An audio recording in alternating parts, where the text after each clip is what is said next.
necessarily going to be the team to get to the top of the standings here today, because they are quite far behind with regards to points. Of course, coming in on 29, as we saw. So to climb all the way to the tippy top, that is going to require some phenomenal work, which I'm sure they could maybe pull off. But looking at the rest of the lobby and also looking at the day that we're in, that is going to be a pretty tall order. Speaking about which, though, it is going to be go time as we move into our first match of the day. Oh, there we go. The first match commencing up. Miramar going from Impala all the way to the western side, El Pozo area. Somewhat, yes, the centralized position of the map is definitely going to be accessible, like Los Leones, the Picado power grid, all those major contestation points that teams usually do, and we have seen them into the playoffs, into the final standing, final chance standing, and into the day number 1 of the grand finals to go as well. But having El Pozo into the play changes majority of the things, because we have not seen El Pozo favored map since the playoffs, and because of this, where El Pozo is kind of accessible for the teams, there might definitely be some contestation over there. But so far, what I can see as the contestation goes, it is the Los Leones with the E-Arena being there. There is the team Tribe Aero Messi close to the proximity. There's A1, so there's already 3 teams going towards the side of the Los Leones. Someone might just drag their rotation out maybe towards the southern side to the cave areas that maybe get their loot over there. But aside from that, I can see definitely E-Arena, A1 close to each other. Well, here we go. That flight path now getting revealed, as well as we get ready for our first bit of action here. And this is going to be the big question, right? Is Puerto going to be the place where we'll have the first blood then getting secured, as the knock has made its way on NRRQ. Going to find themselves in a bit of a hot position right here. Now going to see if they can respond in kind onto the side here. Oh, of champions. Lapar taking quite a bit of damage, unfortunately getting dropped right on down. 2 players already getting knocked over onto the side here for RRQ. So it does seem like it is somewhat in favor of Champions Esports. They do get yet another knock. 1 player left for RRQ. If they cannot save this, they will be the first team to get eliminated in game number 1. Oh, the situation is not looking pretty for the team RRQ as the champions goes with the firebow. Oh my god, they're ready to take that explosive bow straight to the face of the team RRQ. So far, the 2 players, they got their revive. They are back to the 75% HP, and now Atomic with the UMP45 he wants to push, but Balja first and foremost gets a knockdown, instantly gets a confirmation on the right corner with the Akaba, and the player is residing, but there we go. He's not going to be residing anymore as SKS makes its way, gets that final nail in the coffin, and 4 elimination without a single casualty to Champions Esports. Champion, they are still at the very bottom of the table as 12 points in total. They had 4 more, meaning 16 points. Still less than 20, but they're climbing. They're still steadily climbing today. Yeah, I mean, 4 will definitely get you closer to that 20-point tally there. But we'll find out where these teams are going to look to take it towards next as we jump over to A1 up in Los Leones.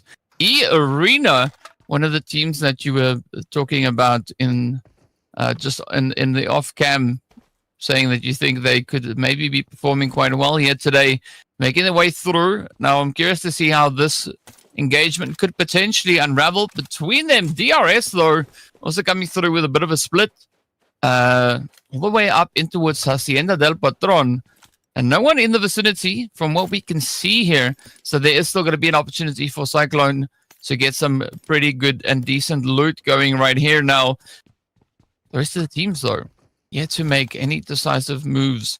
DRS quite comfortable in the zone, so I'm not expecting to see any crazy business on their end, at least not in the next 3 minutes. I mean, that is true. That is true. For the next 3 minutes, 4 minutes, we might not see any kind of crazy moves going around for the teams. But so far, DRS, Yumiko, yeah, and alongside of Yeta Uta. Okay, we have Yeta Uta this time. It's been a hot minute since I have seen this guy. play into the games. But maybe he has played with a different name or something, and he just came back with this name. But aside from that, yes, DRS with Cyclone, Example, Samza, Yetauta, and all the 4 players of the DRS. And as usual, getting the Golden Mirado, the paper car, the one and only signature one from the Miramar, and just dragging it all the way from the start till the very end. Vampire on our screen with their own set of vehicles. El Zarus climbing some of the mountains, some of the ridges, all these slowly and steadily towards the San Martin area. But Hora Esports, another name close to the San Martin, I do believe so. Oh, that's a different location. Yeah, that's exactly a different location. But Hora, alongside of, in fact, Sleepy, Jiggle, Sky, they're all at a different locations getting their arsenals. Yeah, Hura, from what we can see here, all the way up into what's Crater Field, all the way towards that northern position. So, an interesting kind of rotation that we had. They dropped just on the northern side of San Martin and pushing a little bit further upwards. And I think that was a good call because we don't really see anyone too close to them. DRX, though, they decided that they are going to try and climb on high as they dropped up into El Pozo. Now getting a little bit of that Overwatch positioning here. XQZZ, of course, already right from the start of the game, aiming up onto this mountain. So I'm curious whether or not we are going to have any potential engagements coming through from this position. We do see another team just over onto the eastern side up in towards Power Grid. So I want to see how this all then comes together. But for the time being, DRX, they can go about scouting it out while SEM9 is going to be that team just over onto the eastern side. So far, it's a stalemate. After the first very initial fight within the 2-3 minutes of the game, we're not seeing any more contestation. But okay, as soon as I just name it, as soon as I call it, the fight's actually begun. Joker gets a knock, instant confirmation straight up there. But E-Arena, the rest of them, they just want to get out of there. They know that there's DBS, S12Ks, and the major compound area. It has been overtaken by A1 Esports, and there's no hope to take it back away from them. So why not just go to a different location, save and secure, make sure you have some more decent compounds than the one that you had now, and then try again. But 3-player party. It's going to hurt you, not now, but at the later stages of your survival. Yeah, definitely will. And of course, we can see now E-Arena trying to put a little bit of a gap between themselves and A1 Esports. But I think, unfortunately for E-Arena, there are going to be a few other teams situated right here. We got DRS also in the vicinity. Federale is going to be falling off of a height, getting themselves knocked on down. Either that or they got yeeted out of their own vehicle by pressing the wrong button here. But now, E-Arena, they could have a bit of an opportunity onto DRS. And Mormon already up on the high ground, spots a great angle, does send it on through. Fortunately, there is a little bit of coverage coming through here from Samsa. And now up on the plains, this is where we could look at our next engagement. No way. He missed every single shot to this close of a car near him. Not only that, but Samsa beautifully giving the cover, making sure that he's even not able to secure more and more shots on him, just making sure that he's back to where he came from, the corner that he started to like peek from. Now with the smoke, the cloud, he has changed his location successfully. But DRS, they're ready for the action. At least one player that I can see, Cyclone, he's still going around towards the player for some reason. But Yetauta, he's on the top of the mountain. You can see that he's climbing the mountain top as well. There we go. The random shots coming into the cloud smoke. The player cars are finally bursting down. The player falls over and to his demise. He's gonna go. There we have it, ladies and gentlemen. Cyclone finished off right there. And E-Arena with their first initial frag right here. Okay, they're still 3-man. It's one difficult situation, and on top of that, that one single guy on the mountain ridge top, he's away from the team. I gotta know what they did with that vehicle. How on earth is it stuck to the side of a mountain? Please help me understand. That is I don't think I've ever seen that. A vehicle stuck to the side of the mountain. The vertical face. How? Anyway, what we'll see soon is going to be whether or not Yeta Uta is going to be able to find a few more sprays. It is going to be Alter Ego now moving up alongside them here.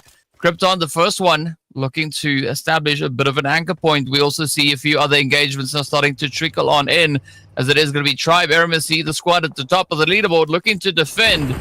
They will get rushed. It is going to be Boom Esports knocking on their door. Riggs did get downed. Better watch out for champions though. Sem9 and A1 also starting to find each other. So this is that moment where the lobby starts to light up. It is going to be action, action, action all over the place. Ooh.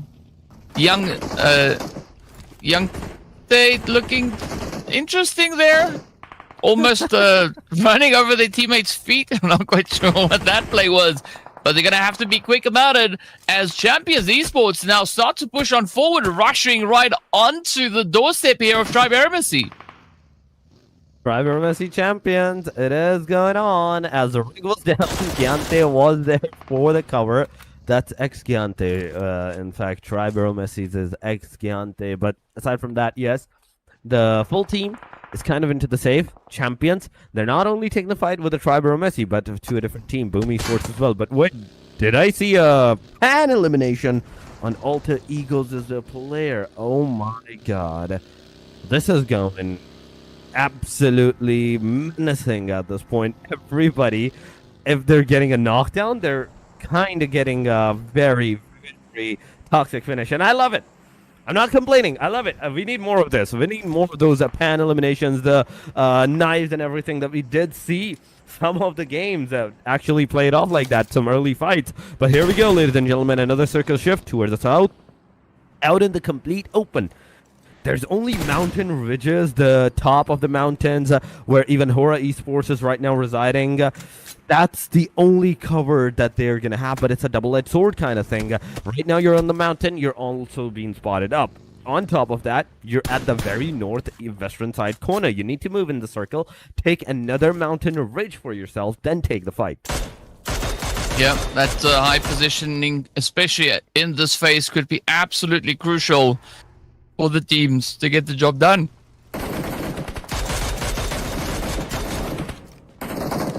So far, DRX trying with the Yangon Galactic cause. Come on, we can do it. You can get some shots connected. They did. And on top of that, they also got some shots on them.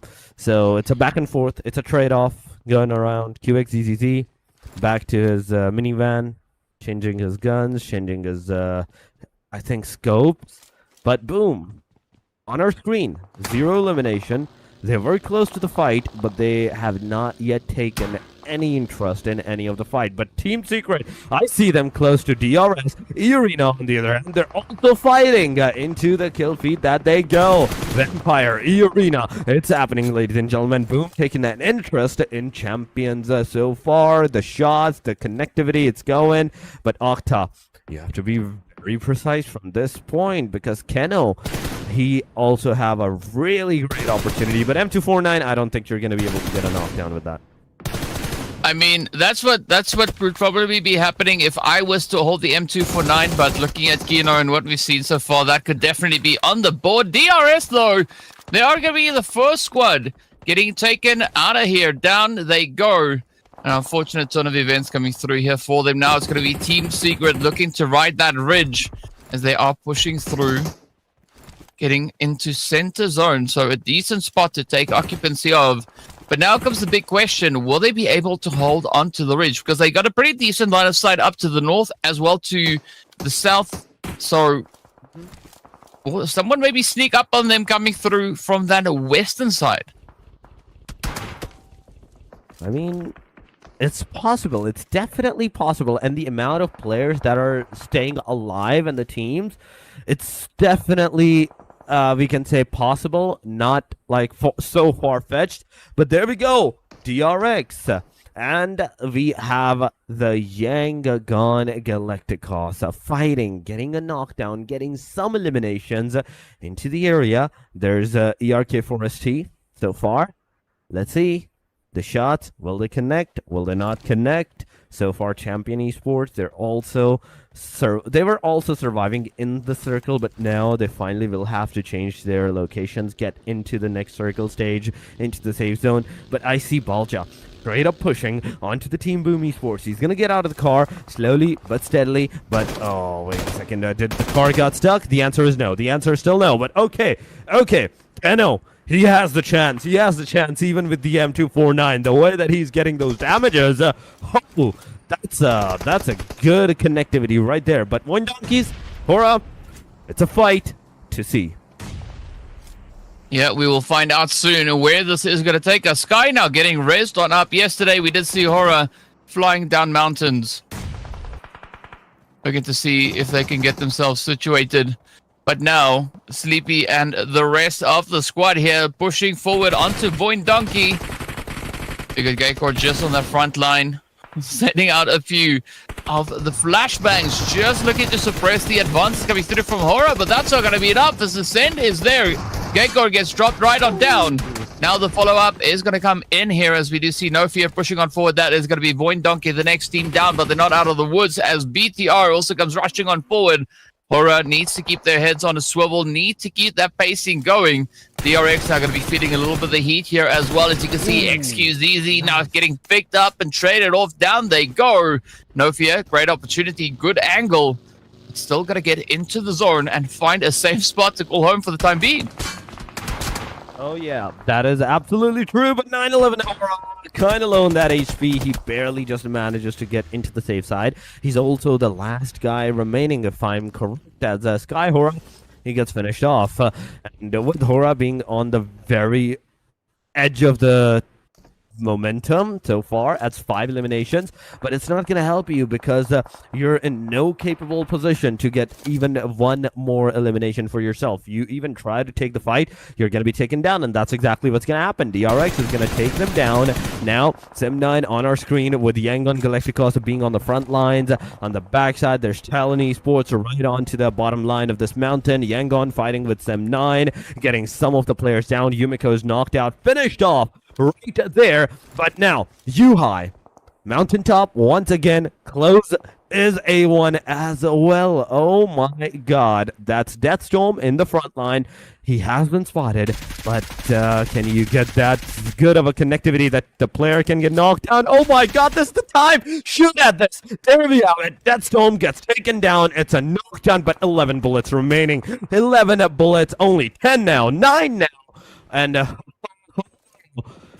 I think the player might just survive, but barely manages to survive. Just a low on HP. He's not going to survive for too much time as Deathstorm gets a finisher. And Champion Esports, that's the 5th elimination. They're also going to have another win. Yeah, the unfortunate part is that the DBS is not a long-range weapon, but you don't need it in this close-quarter engagement that Boom now finds themselves in. It is going to be Octa and Mastery already knocked on down, and with that, the entire squad gets swept away. Absolutely amazing showing. Triberry Missy out of here, Boom Esports out of here, Hora out of here. So this now opens up the gate for Alter Ego to try and climb to the very top of our standings. But it is going to be a very tough lobby to try and pull off a maneuver like that. Now, it is going to be Team Secret. The squad currently occupying the 18th position, looking to see if they can get a little bit of magic now to come their way. 1 point already secured. So many more opportunities available to them. A1 Esports are going to be the next one down, as we do see Yangon taking them out, sending them right on out of here. But still, 10 squads remain. We've said goodbye to 8 of them so far. We've almost hit that halfway point of the available teams in this round. So let's see who's going to be the next one to be shipped out of here. I mean, it's top 10. It's top 10, ladies and gentlemen. And with this, 32 players remaining. Everybody wants a piece of another one. Alter Ego just driving close to another player's location, finding them up and be like, okay, boop, we're done, we're going. Rosemary getting champions down, but Keno also is not going to sit idly right there. He's going to take Rosemary out as well, out of the commission. It's a knockdown on both sides. Alter Ego and Champions both need to get their players revved up as soon as possible. But where is Rosemary? Where is Rosemary situated at? This is the question for the players at this point. For us as well, because I cannot see him into the minimap. Sim9, Yangon Galacticos, no fight whatsoever. They're super close to the proximity of another one. So one wrong move, one more push, even from one ridge to another, that can absolutely give away their location, and maybe the shots will start to flow through. Well, we'll find out soon whether or not they can keep themselves hidden, at least for the time being. But I think this region is going to be quite an interesting one, looking at how the teams currently find themselves situated. Alter Ego now coming to the realization that they might have to try and get off of this mountain. But there is a big threat looming just below them, and that, of course, is going to be E-Arena. Now, Daybot could definitely help alleviate a little bit of that pressure, a little bit of that tension, as we do have Alva moving up alongside them to bring in the necessary reinforcements. Vampire still going to be holding nice and steady just south there of Power Grid. BTR are going to be situated well within the Power Grid itself, so that will allow them a little bit of flexibility. But speaking about flexibility, look at the zone options the teams have available to themselves. Not a lot to work with here. You got quite a few mountains and a lot of dips, nooks and crannies for players and teams to hide in. I mean, there's not a lot of places that you can hide on, and we have talked about this for the past circles that has been going on, but somehow the teams are still alive. The teams are still surviving. Alter Ego in the circle, close to Vampire, getting a knockdown on Rosemary once again. Another one from the team Alter Ego being taken down. That's 2 down and 2 more to go. The rest of the 2, they're going to go for the revive. They're going to go for that rescue. But the back angle, Bigger Tron entering this vicinity. Champions Esports with 10 eliminations. It's also obliterated this match out. Vampire closing from one direction, Bigatron from another one. Both parties are going to shoot at Alva, and Alva, as soon as he's going to be taken down, it's over. Alter Ego out of the match, and there's a lot of climbs up and down into the leaderboard. Tribro Messi getting eliminated with 70 points and 1 in this match. 55 for total of 4 and 6 in this match. Alter Ego with just 2, and the top 3, they're still gonna stay the same, but with different points this time around. But BTR, they're still in this match. So far, 3 elimination. Talon Esports, 4-man, 0 points so far, 0 eliminations to their name. Secret is in front of them, and this can potentially be the first team to either get them the elimination points or be their ones. Well, we are going to see whether or not they will be the elims or get those elims. In the meanwhile, it is going to be quite a bit of pressure now starting to mount, especially on towards the western side of zone. As you can see, just an absolute backed positioning over there. It's going to be Shield now just dipping out of that spray down as Team Secret now turns their focus onto the side of the squad, looking to see if they can make it go boom. But here we have it. Jigay quickly going in for that res. Talon having a pretty tough time getting themselves back up onto a slightly more elevated position. But I like Yuhai's angle there coming through from Sem9 up. Ooh, on the mountain. The blue zone is going to eat them alive, unfortunately. And with that, it is the end of Sem9. A few more players are going to start to crumble now as Shields gets picked on up. It is going to be Axel looking to defend. They do find that opening angle. 2 players left rather for the side here of Team Secret. There's going to be GK and Dockel at least on the front line looking to aggress. Or actually, it's Dockel much further away. This is such a tough angle to try and kind of make their way through. But now Talon are going to be feeling a lot of the pressure. All those sprays, utilities coming in their direction. Yoru is going to be the next one to get picked on up. It's going to be Reboy left to try and defend their honor. Oh my god, this is going good. This is definitely going good. Look at this, look at this. Talon gets eliminated. Yangon Galactic also with this elimination, they're going to make all the lobby into the top 5. 15 players are remaining. 24 minutes have passed so far. Romeo Boy slowly, steadily pushing forward back to the mountaintop. 17 seconds before this stage even closes up. Stage number 7 commences. We do have to see what the stage number 7 is going to bring up. What's going to bring in for the team and for the Heat. BTR, Yangon Yangon Galacticos. There we go. Yangon receiving the damage this time. The grenade comes over from Arena all the way to the Secret, getting one player, two player down. Secret is down to the last. Risey also gets knocked down by the Vampires, and it's a knock and a confirmation in a single instance going around. Now Optimus alongside Federal left to defend for the team, but we say goodbye to Team Secret as Arena comes in quite swiftly. Now pushing the overall tally here to 8 eliminations. They could very well finish on double digit, but we'll find out if that is going to be the play. Now it's going to be Yangon Galacticos prepping up a few utilities as they do look to push on forward. Federal is going to just peer over that ridge, finds a quick bit of an opening, just pushing that back onto the side here of Yangon Galacticos. Now Master Smile cooking up. Bernard Boy, oh, the headshots flying straight across the way, but not a good position here for Bigatron by Vitality to be in, as they will get absolutely obliterated. Off they go. BTR out of this match. So down to the final 3 we go. It's going to be Arena, Yangon Galacticos, and of course Vampire Esports. Yet to see where Vampire are going to look to get themselves situated, as they are the only squad here left with a full team.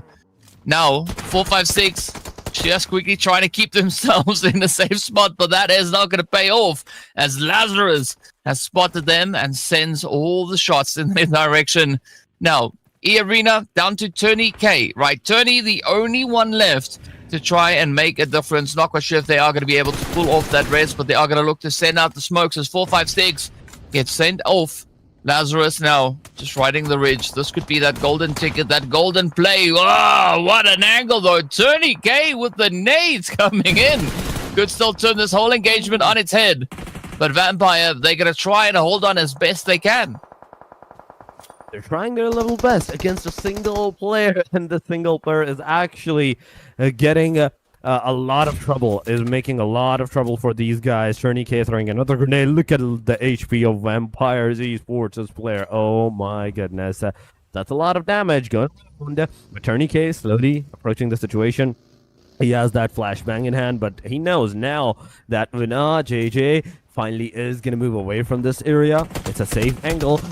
Corners, he's going to be spotted. He goes back to the area. Circle's going to close in within 40 seconds. And Miaula, in the meanwhile, from the top of this same mountain, it's Miaula getting knocked down. Yangon Galacticos is the reason of Vampires not one, almost 2 of their players' demise. Romeo Boy is there. Master Smile is going to be taken down by On the Nexus. Mernet Boy cooking those grenades. He's going to throw at Miaula, but no, it's going to be on towards that winner, JJ. And there we have it. That's the second one down of the Vampire. This is the time, Arena. You have to take the lead. You have to take the third-party angle. Mernet Boy also getting taken down. It's Master Smile being knocked down as well. Romeo Boy, the only hope, versus Arena. And on the other side, Vampire Esports, it's a 1 versus 1 versus 2. But we can safely assume that Vampire is going to come back strong with 4 men standing, as they have enough time, enough opportunity to get their revival down to all of their players. Yeah, it does seem like the odds are favoring them, at least for the time being. It's going to be tough to compete against a full 4 squad, as it's now going to be that res on the side of Vampires looking to bring their fight, bringing the fight back. But not quite sure whether or not Yangon and Arena are going to be able to survive the onslaught. Romeo Boy now just hiding in the vehicle. It is going to be smoking. The shots are flying on through as Romeo wraps it up.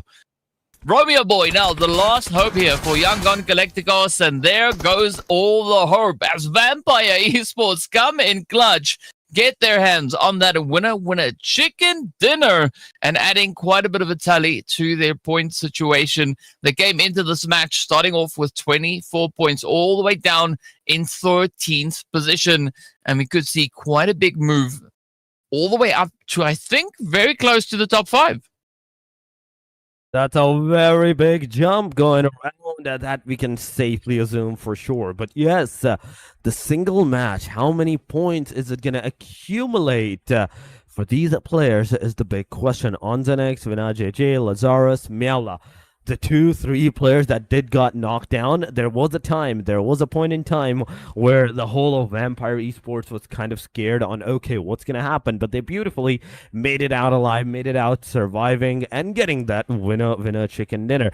MVP-wise, I think it's definitely going to be someone from the, Vampire Esports, and it is 4 eliminations and 1,006 damage, 27 minutes of survival time going around to the name of Lazarus. Yeah, well done to the side of Vampire Esports, coming in quite victorious on the back of this match. Absolutely phenomenal showing. 1,006 damage. That's a lot, right? That's 10 eliminations worth of damage being dealt here by Lazarus. Curious as to who claimed all those elims, as we're missing 6 somewhere along the way. But, of course, that is just the MVP position for this game. Now we are going to be venturing up into those overall match rankings. And here we have it, 18 total points going over to the side of Vampire, 10 of which coming through from that winner chicken dinner. Young on Galacticos are going to be claiming that second place, right? 15 points to the name. E-Arena adding an additional 13 to their overall Champions Esports, though. I like this play coming through from them. They started off the day all the way in 16th position. Now coming through with double-digit figures. That is what we love to see. We most have to see that. That's just the match ranking. 8 elimination, 18 total points. Yangon Galacticos with 15, 13 for Arena. Champions even having 10. That's a great number for Champions. They were at the second bottom of the chart. But with this 10 points, they're finally going to cross the threshold of 20 points and finally is going to be into the same race as everybody else. Maybe at the hashtag number 12, maybe at the hashtag number 15, up until 15, we can safely assume. Secret having 7, Bigatron with 8. Aura with the 6, 4 for Sem9, Talon with 3 alongside of DRX, Alter Ego with the 2, and Boom with the 2. There's only 2 names, DRS and RRQ. With the donut this time, and I don't know what has happened to them. These have been the name that have been somewhat on the consistent side. Going into the overall, 71 points to Tribor Messi. First 5, top 5, they're completely staying still. But the points are different. 71, 61, 57, 56, and 55 for the Tribor Messi, Hora, Alter Ego, Bigatron, and Arena, respectively. But aside from that, Vampire Esports, that's 6 placements of the jump. That's a huge one for these guys. 42 points going from all the way from hashtag number 13 to the hashtag number 6. Close one more step and they will be into the top 5. Yangon, 5 steps climbing with 39 points, 37 for Sem9, and A1 with 35. Yeah, and it's interesting because Yangon and Vampires were tied on 24 points apiece. But as we take a look at the second page, it is going to be a slight bit of an upwards move coming through there from Champions. As you mentioned, they started off with not that many points to their name, but here we go, adding the 10 onto the 12 they had. Does move them up into 15th, and of course Team Secret then also adding a few more to their overall tally. But it is a pretty tough day over onto the second page, right? You definitely want to try and get yourself quite comfortably situated on page number 1, right? That first page is going to be the business end that you need to try and aim for. But there we have it. Winner chicken dinner. Done and dusted, secured. First game of the day out of the way. We have the rest to come. 5 more games. 5 more games to go. And we do have to see what's going to happen in that. But ladies and gentlemen, for right now, as the first match is done and dusted, we will be going for a highlighted break. Do not go anywhere. Stay with us. Make sure you hit that like and the subscribe. And we will see you after this highlight break.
Welcome back, ladies and gentlemen. Once again, we are back.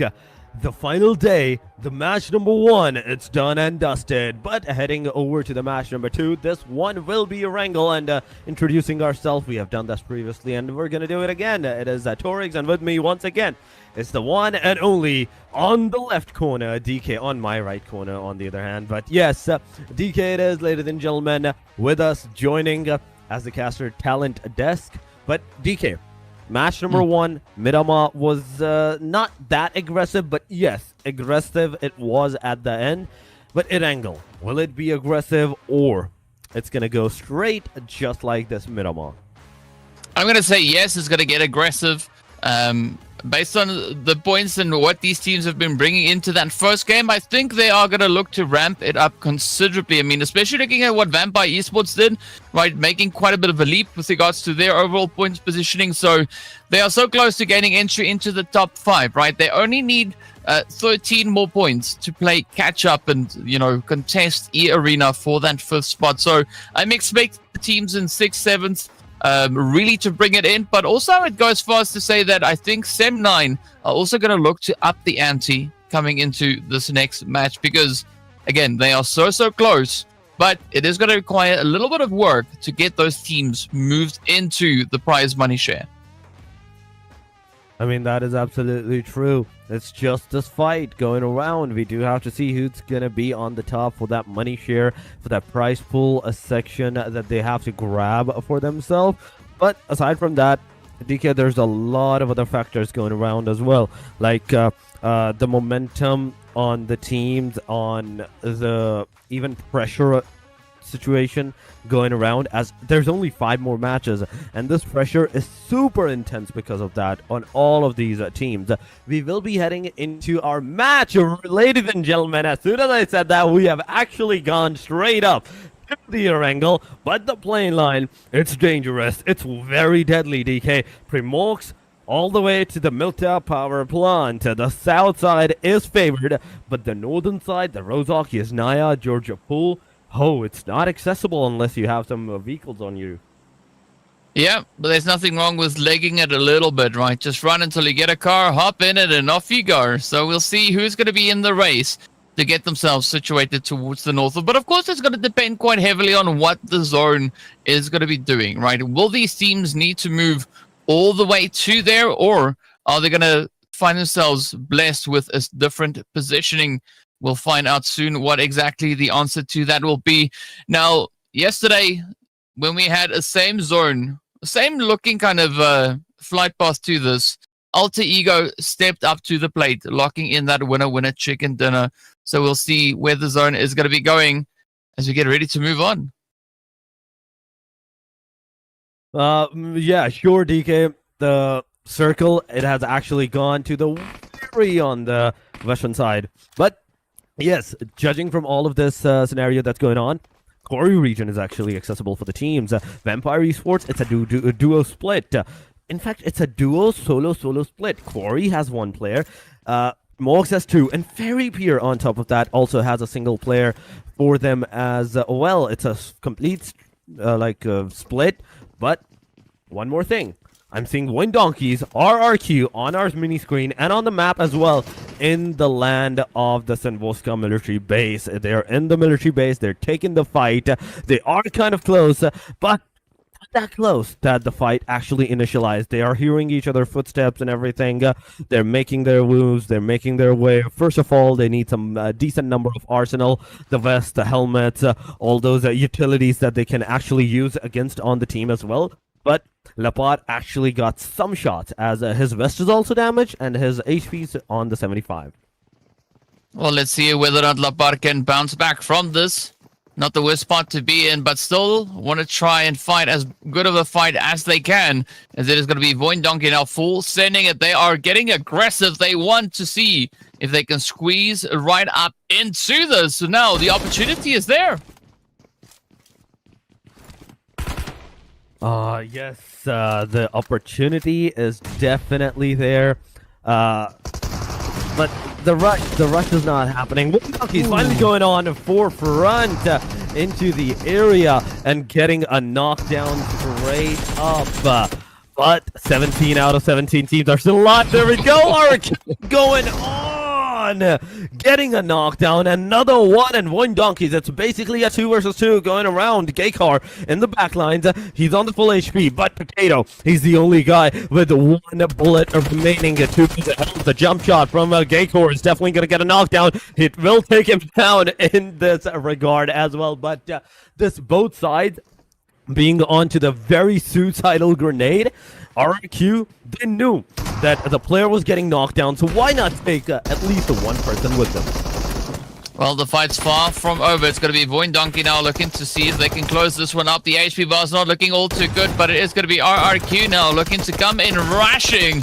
They know they are so close, and they do follow through. Voin Donkey is going to be the first team to get taken out of here. At least they don't go back empty-handed. Still 2 eliminations to their name, so it will help in the overall points. Overall point-wise, yes, kind of good. And they need to have a lot of points to be into the top 5. First thing, the Voin Donkeys, the chances that they had, even securing that top 5 or even into the top 10. It's kind of not looking good anymore. 21 points, yes, it's good. 2 more points, that's 23 out of this match. 14 placement is kind of close to you, even in the next match. Even 31. At least up until 35, it's good. But you have to think of the fact that in this game, these teams, the rest of the teams that have 35, 37, 32 even points, they're still playing. They need to get more and more points for themselves. And if this thing is going straight up like this, then that means there's going to be a lot of possibilities that we might see some 40 points for all of these 30 series names, maybe even 60 points for all those 50 series names. Messi, my eyes are completely on them, on how they're going to play this match at the very least, because right now they're on the number 1. Previous match, it did not go good for these guys. It was not that good. So with 71 points, just a single point into the previous match, it's going to be a very, very hard thing for them to accumulate more and more points even in this one. Yeah, it's going to be pretty tough. So let's see whether or not Rosemary is going to make anything happen for their squad. Just holding on the edge. A very spread out positioning coming through here from Alter Ego. Definitely taking all the available angles they can. I mean, this is the start of the game, 6 minutes into the game, and it has kind of been like the exact Miramar, right? As one team got eliminated early on, after that, the rest of the parties were kind of into the stalemate. Messi is the only team right now that is I'd say kind of into the vicinity, where they're taking the blue damage, and wait a second, Stallball. Okay, that changes everything. 3,000 meters of being away from the circle. The main line was on the south. How are these guys on the northern? Well, they actually dropped all the way in the Aznaya Poliana, so it makes sense that they got a little bit curious and decided to move further up towards the northern side. Being more than 3 kilometers away from zone, that is a very risky decision to make. Not quite sure what the strategy or what the plan is, as we know the zone is sitting all the way down to that far southwestern side. But we'll find out in due course where exactly they are going to be looking to go. In the meanwhile, Talon, they are going to be just kind of inching their way closer and closer to the zone. Not going to be coming through too aggressively, as we did see them not too far away from here. Now, Champions coming through with their rotation on that southern side, looking to push a little bit closer to the zone, maybe going for a position over into Ferry Pier or somewhere in the surrounding area. But now, Talon, they have to look where they can actually move into a secure angle and potentially line themselves up for a few easy pickups. I mean, this is some of the easy pickups may be on its way, but it all depends on the rotation. It all depends upon the mentality if the actual team wants to get into that aggressive stances or take those fights with them or not.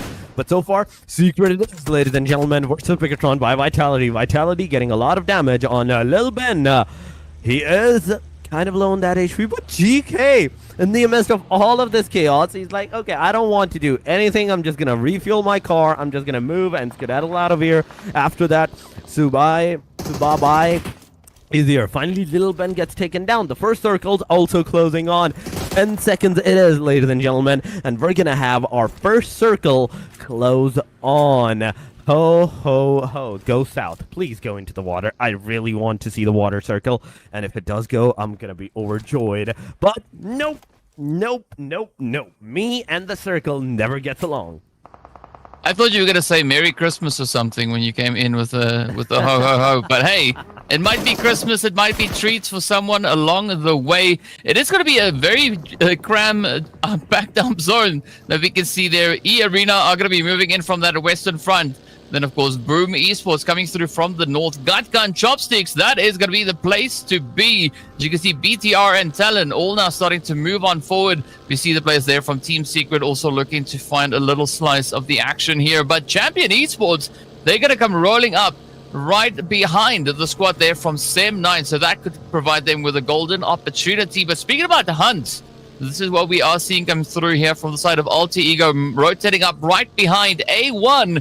And this could maybe spell a bit of disaster now for A1. I mean, this can be disastrous. This can definitely be disastrous if players are chasing up. But Alter Ego is going to get stuck first and foremost. And Rosemary, come on, you need to get out. Get those shots connected on the players. Debo, he's also closed onto the A1 side. Arena versus Secret. It's happening to a different direction. On the other side, we have Rowdy. Let's see what Rowdy is going to be capable of. The Debo shooting through the window. Not getting any kind of connectivity. The rest of the players on the Alter Egos, they're also going to push in. All from the back line, getting a knockdown on the Rowdy. And with this, A1's going to lose their first player. Well, they only have one left, so things are looking pretty tough now for the side here of A1. As you can see, Sinister absolutely surrounded by teams on all sides. So we got DRX, we got BTR, we got Talon, and we got Molly's now starting to make its way in here. Is Sinister going to be able to survive? We don't quite know, but they are probably going to try everything that they can to make it through this, at least into that next stage. But the blue is going to start to constrict, and this will force the players to move further and further afield. Talent also starting to move a little bit closer. You can see off in the distance there. BTR riding on that ridge, but Sinister holding steady. No clear way out of this just yet. So far, it's up until the no and DRS example getting those damages, but Swaffle Ryu surviving, getting a safe into the angle, but example, another shot. Swaffle Ryu, he's low, but still managing to manage to survive, but not for long, ladies and gentlemen. He finally gets taken down by the DRS, and that's the first elimination that DRS is going to receive. Last match, DRS did got eliminated early on, so that was one thing for the DRS side.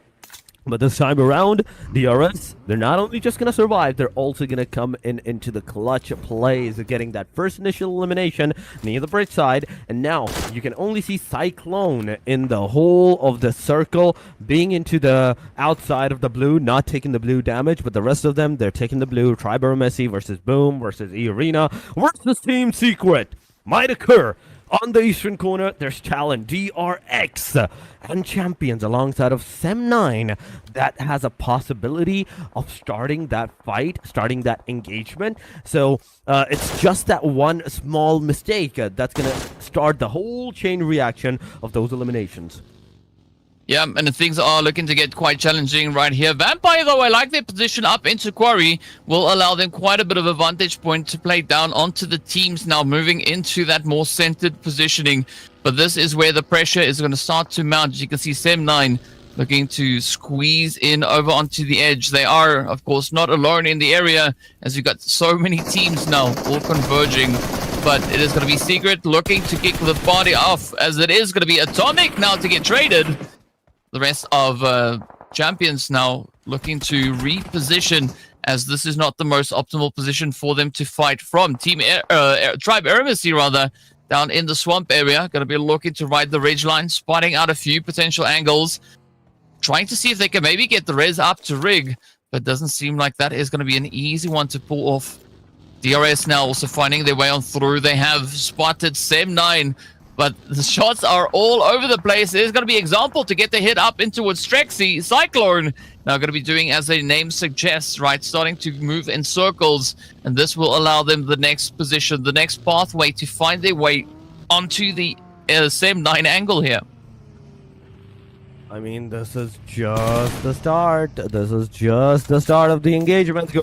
But DRS in the kill feed, you can see them ramming some players with the cars, getting their soul pushed away with that car ram down. But aside from that, Tribro Messi, Yangon, that's happening. No fear from Hora Esports. Wait a second, that's a third party right there, ladies and gentlemen. E-Arena versus SEM9 as well.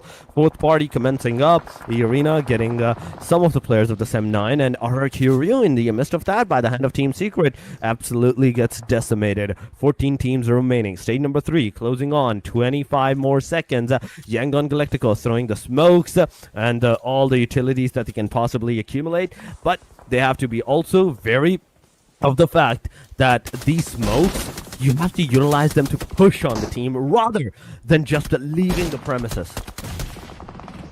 Ooh, leaving the premises is what Yangon Galacticos will start to do here. As you can see, their numbers now really taking quite a bit of a hit there. But here we are, right? We've got, but I believe that's 13 teams remaining and not a lot of positions for them to try and fill up, as we still have a few teams on the outlying territories. You can see DRX, of course, on that far eastern side. But Talon is going to be the next team to get sent away. DRX pretty battered now as they start to advance, pushing forward onto DRS here. And so many angles to be played. Again, no clear easy line to choose as it is now. Samza cooking up a few nades, looking for the opportunity. DRX, they do have XQZ down. It's going to be Big Papa moving in for the res, but these utilities are coming in hot. Big Mama, Big Papa, and Nia going to try and hold up the fort. DRS now, they mean business. They are going to try and rush it. They are going to try and clean it up and get their foothold into the zone. Ouch, a third party! Boom Esports coming in from a different angle, taking one of the DRS. The second one also on the board. Just look at the Cyclone's HP, but Yetauta finally pushing on, getting a knockdown, getting an instant confirmation right there. That's the fourth elimination that DRS is going to have so far, but without any single casualty. One player, yes, that is kind of like onto the open side area. He's definitely going to maybe receive that elimination to his name, unless he finally gets that revive. But you can see the Boom Esports closing up into the side of DRX and DRS as well. So far, Pawnbit staying into the Harry Potter at the very corner of the circle. And one thing that I do love about this location that Boom Esports have secured for themselves is the fact that you can actually see they're holding the fort. They're actually not letting anybody. As soon as the DRX, they're going to try to get in that circle, into that safe zone. They're absolutely going to get all those shots connected on them. Samza on the horse. This is not a good move. This is definitely going to haunt you at one point in time, as Yummy Yohin finally shooting at Samza. Samza finally been taken down by the Boom's mastery right there. But whoa. That example just pulled up a Uno reverse move that knows you're gonna get taken down. You're going down right there. And with the T97, he's gonna get another one. The rest of the DRS, they're pushing up. And Boom Esports maybe can get that elimination. The answer is no, as Vampire also comes into the play from the backside to not only taking down DRS, but Boom Esports as well. I mean, these fights just continue to flow as we now have BTR rather also stepping to the plate. So Vampire will have a short-lived victory as they've moved in. They got a few eliminations, but now they have to face the music. E-Arena also going to be rotating up along that southern side. So 3 teams now fighting for control of the compound. This Wizard Tower has never received this much love. As you can see, Snape now also just running players all over the place. 30k going to be hiding in the wing. E-Arena slowly advancing. Optimus with a nice optimal position here. Vampire Esports. Ooh, off they go out in 10th place. 4 eliminations up. 20k taking a little bit of damage, but E-Arena not going to be spreading it out too much. Come on, Bigatron, you had the full control right there. The grenades that you were throwing at E-Arena, you could have taken them down. But nope, The grenade missed up. Mini screen, you can see still BTR trying to take down the players. Hora Esports on the other side of the Alter Egos. The fight has commenced. Debo, the one and only player remaining for the Alter Ego side. SM9 is also into the similar situation as a solo player. DRX is on a similar situation as a solo player, but Bigatron, Ryzy pushing up on Nia. Let's see, Nia versus Ryzy. Who's gonna win it over? Who's gonna get it up for themselves? But ladies and gentlemen, as we are heading into almost the final stages of this match number 2, I would humbly request every single one of you to go hit that like button and make sure you subscribe to the channel as well, because it's every single month that we're gonna see the Lidoma Asia Showdowns. There's gonna be Season 4, Season 5s all around, and it's not just the PUBG Mobile. There's multiple games that gets broadcasted, and if you don't want to miss any kind of action, make sure you hit that subscribe. But back to the game. Secret it is in the shack. And is that all 3 of them? Yes, that's all 3 of them in this small of a shack. Yeah, that's not a good spot to be in, right? One well-placed nade could definitely end the run for them, especially looking at 456 just on that eastern side. So, yeah, talk about a hot position. Firen, though, is going to be the last one left, as SM9 will now get eliminated. Off they go. Champion Esports looking to rise to the occasion. 1.2 they name. They only have 2 players left. Balja is going to be trying to see if they can get rest on up. But now Jiggle here from the side of Hora, getting ready for a little bit of a move. Hora, they've been keeping it quiet. 4 eliminations up, though. As they start to move through from the northern side, it is going to be BTR rushing right in alongside them. The push is there. Will they defend? Are they going to rotate away instead? Seems like the rotation is going to be the option here. Oh, Sky getting picked up as Snape snipes them out with the AUG, just whipping them out of that vehicle. Now, BTR by Vitality. Bigatron getting ready for the move as they start to push up in the north. Quite a bit of an opportunity here available to them. Good coverage as they now try to find that next approach to take. But of course, them and Hora still well without outside of that zone. It's going to be DRX, the next one down.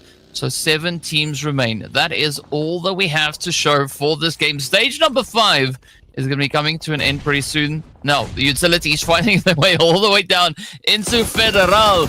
It's Hora Esports left with a 2-piece, making so much noise out on the edge here. Oh my god, the top 7 is going so intense. Another circle shift is also coming in. Hora Esports, a BTR. There's on the backside another name that can potentially take these guys or the BTR down as well. Nofia finally going to throw a grenade. Is going to push for the player to actually come close to him, but it's a DBS versus a Stroke, and the DBS wins it up. Optimus gets the prime elimination, but instantly he gets obliterated from the backline as AST, Tri-Barrel Messi, makes their way into this itchy third party. There's a 4th party going around as well, as Tri-Barrel Messi also gets taken down. Champions Esports is in the proximity as well, and every single one of these top 7 teams, they're in the small radius of a circle, meaning the moment the circle's gonna start to close up, everybody's gonna be into a very panic mode. Eorina 456 getting a knockdown. Eorina 30k getting a Ryzy with the car knockout. Oh my god, it's everyone that's either scattered or everyone that's constantly taking the fight.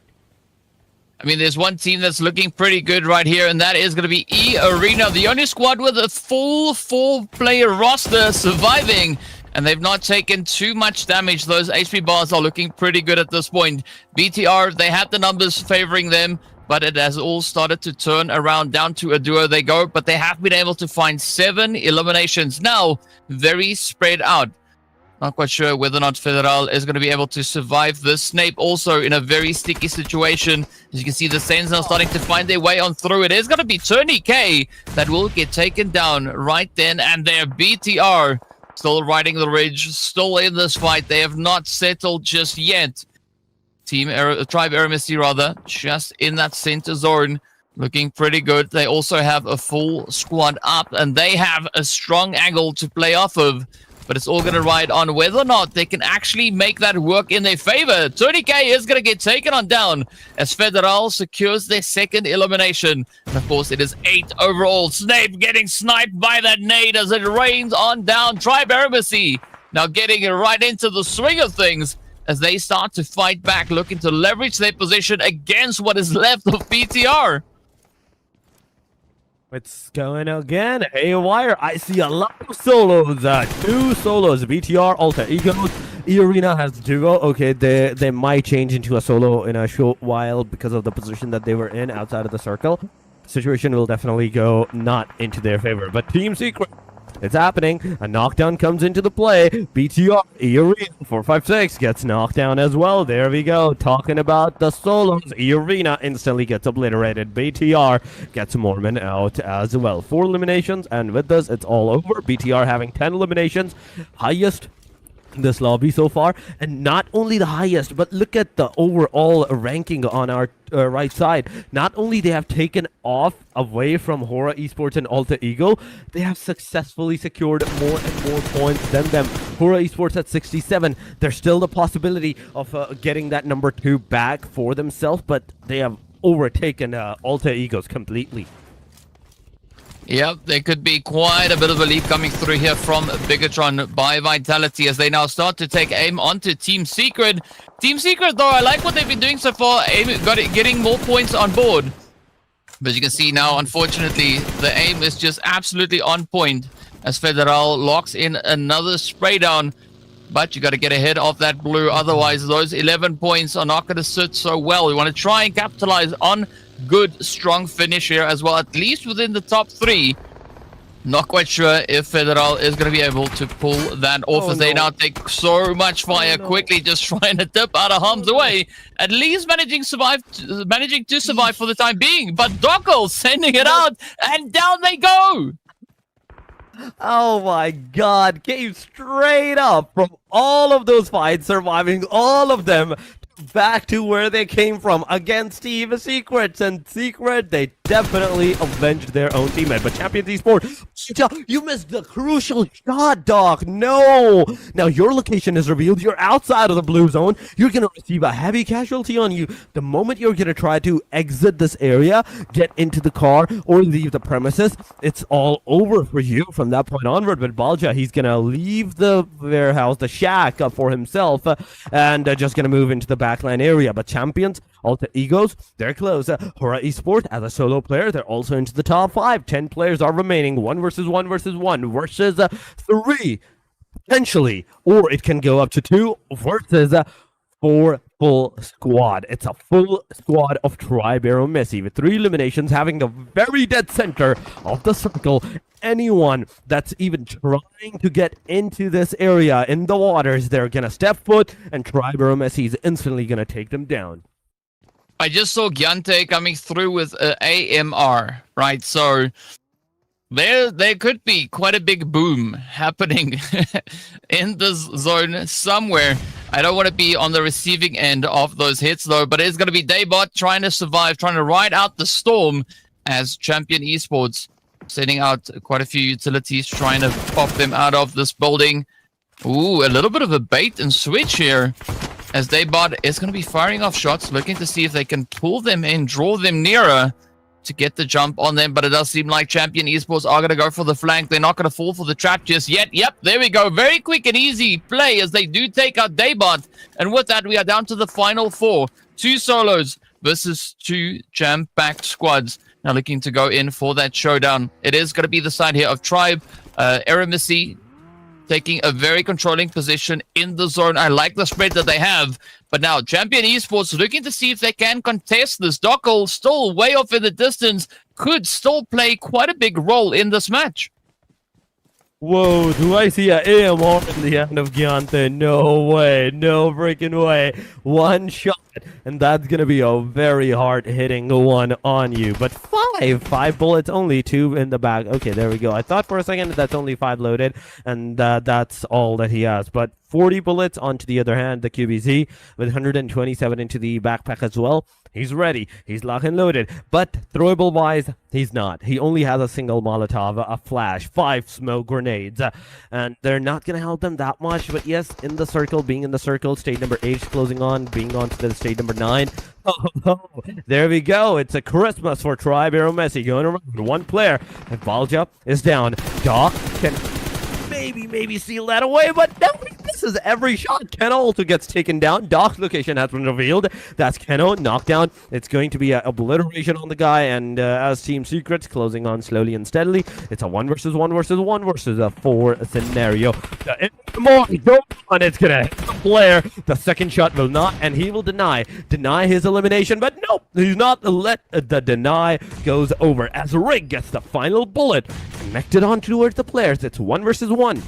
Hura Esports versus the full squad of Tribe, Arrow, Messi. There we go. The spray's going, but the grenade's finally going to get a connection. Rig gets the elimination. That's 6. Tribe, Arrow, Messi gets a knockdown as a jiggle. He's ready. Gyanta is down. The AMR player is on his knees, ladies and gentlemen. Hura throwing all the utilities that they can possibly accumulate, a custom at this point, and Jiggle, no connection. Come on, man. Every single utility is either too further away or you don't even have the idea that the player was close to you, and Delta comes in, gets that a shot, and with this, it's a winner chicken dinner. 8 elimination, I do believe so, for the Tribe Arrow Messi, 18 total points. Well, they came into the match sitting at the top of the leaderboard, and now they just asserted their dominance, ensuring that they stay at the top, at least for the time being. Hura Esports trying to clutch it out, trying to see if they can come in with maybe a cheeky steal there. But unfortunately, Tribe Arrow Messi decided that they will not. They locked it in, and Gyante coming through with a few of those AMR shots as well. Love to see it. But now the big question is going to be, who will be our MVP, right? There's been a few players that were up for the running in this past game. So, yeah, maybe Riggs can get their third one. They could be right there on the board. We'll find out as we hop into that graphic. I mean, I really want it to be Trix because that means he will have 3 consecutive MVPs into the side. But Federalis is the guy. 5 eliminations, 864 damage, and Bigatron by Vitality. Even though they couldn't secure the winner chicken dinner, they couldn't secure that much of a good placement. Elimination wise, this team was top notch. 23 minutes of survival time they go, but with 5 individual elimination to Federalis, it's a great start. Yeah, definitely a strong finish coming through by Bigatron by Vitality. But now taking a look at the match rankings, it is going to be Team Arrow Messi, Tribe Arrow Messi rather, finishing up in pole position with 17 points to their name. Bigatron by Vitality coming in clutch with 11 eliminations, awarding them 13 total points. Hura Esports, Team Secret, doing a good job, also finishing strong on the double digits. They definitely did. Bigatron by Vitality, 13, 10 Hora, 10 Secret, Champions with 7, Alter Ego with the 7, 7 for the DRX, DRS with 8, in fact 6 points, E-Arena, 5, 4 for the Vampire, Boom, and RRQ. But situation is going really down now. Donkey with just a 2, but 7-9. Talon, Yangon, and 8-1. Not a single point in this match. As we're heading into our very last 4 matches, we're seeing a lot of difficulties for these bottom line teams. Now we're seeing a lot of zeros going around. Tribe Arrow Messi, Hora Esports, on the number 1 and number 2 they go. Bigatron by Vitality taking down Alter Ego from 1 step down, getting 69 total points, making themselves submit into the top 3. Alter Ego now into the 4, 64 points, 60 for E-Arena. Vampire, same placement, 46 points, 40 for DRS, with 3 placement climbing up from second chart to the first one. Same for the DRX, second chart to the first one on hashtag number 8 with 39 points. But Yangon Galacticos, this is going to hurt you because 39 points still in this match, being taken down 2 more placements. You're at the very edge of the first chart now. Yeah, not a single point coming in for them in this last game, but we got to take a look and see what happens over on page number 2. So 39 points is going to be where we close out the top 9. Let's see what will hold over on towards that second page. Of course, DRS, they were at the top of this page. Now it is going to be SEM9 taking their place, of course, being joined there by A1 Esports, Alpha 7, Talon, as well as the rest of the squads here. Team Secret, though, coming in with an upwards move alongside Champion Esports. But unfortunately, as we've seen, Unless they can make some insane magic happen, it might be a little bit too late. But 29 points to try and catch up to the 60 points that we have for top 5, that is quite a big gap. That definitely is quite a big gap. And covering that gap in 4 more matches, it's going to be super difficult, but definitely possible. I do love Alpha 7's gameplay so far. Look at this. They've only played 5 matches throughout this whole thing, and they're still within the top 15. But 2 more matches. 2 matches have been done and dusted. Miramar, Vampire, Wrangle, Cryber, Messi. Now moving on to the match number 9. That will be our Miramar match once again. We're definitely going to see some more clashes, more action going around for all of these teams. But for that, we still have to wait for a short bit of time. While we're at it, why don't you guys hit that like button and make sure you also are subscribing to the channel. And there's also that platform.ledoma.com where you can go, register your squad, win the LC that you can redeem for the prize of money, for the actual cash for yourself. So do that while we take a very short highlighted break, guys. See you after this highlight break.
ladies and gentlemen. Welcome back to the Asia Showdown Season 3, the final day. Of course, we've wrapped up our first 2 matches. Game number 8, done and dusted. And as we saw, a beautiful winter chicken dinner coming through there from Tribe Eremisi. Of course, my name is DK, and I am joined by Torix, aka /Annie for now, moving forward. We've got a new Torix in the building, but yeah, so we are going to be hopping into those games. Now, Annie, you've been watching the games. You've been seeing what these teams have been up to so far. Do you have any potential predictions or any things that you think could be happening as we move into our second Murmur of the day? Well, I just catch the second game for today, so what I can really say about this, and with the statistics from yesterday as well, I mean, there's not one completely consistent team, so, you know, I don't really have any big, like, very confident guesses as to what's gonna happen in the next game, but I'm really seeing Tribe Aromancy being you know, they had a good run, they had a good snowball, so I'm hoping that they have a good game in this, you know, next map.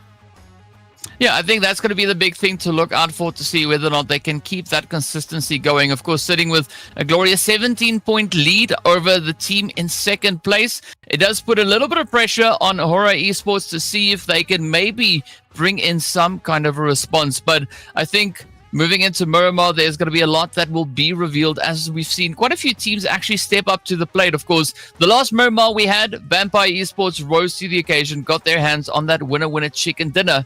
But the last Miramar of yesterday is where we saw Tribe Eremisi step up with a winner chicken dinner themselves. And also the Miramar before that, they had a very strong finish. Not quite the winner chicken dinner, but they ended up at the top of the points. So I'm curious as to whether or not A1 is going to decide to really come in strong moving into this next match, because they actually still have quite a bit of a gap to try and close if they are looking to not only get themselves over onto the first page, but also to be in the running for that top 5. Yeah, I mean, that's gonna be interesting to see. Hopefully we see that happening in this next map. But you did mention Tribe Aromancy. Did they like consistently go really well with Miramars? Maybe, you know, this is their stronghold map, and I believe we're gonna be moving on to Miramar next. Will we? Yeah, So we will indeed.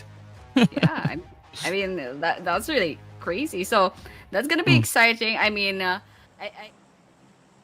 that are gonna be rooting for AST right now, but of course, once again, anything can happen, and we're gonna be moving on to this next map. This is match number 9 for day 2. I mean, for the grand finals, rather. I believe this is match number 3 for today, but match number 9 of the grand finals, and we'll be seeing that flight path quite biased towards the north. So we're gonna expect a lot of teams won't be making it towards the southern part, such as in Valle de Mar and everything else. Los Llanos maybe sooner or later once the teams get their vehicles, but for now I think everyone's just kind of going to their drop-off places. Lots of teams going towards the south, but there are some teams going to the north as well.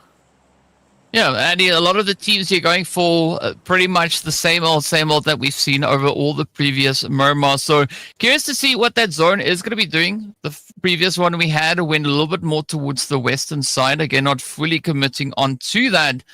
But now the tension is building as the teams are getting ready to get themselves spread out. Not seeing any crazy hot drops coming in just yet, but the zone has been revealed, and it's going to be taking us all the way down to Chumacera.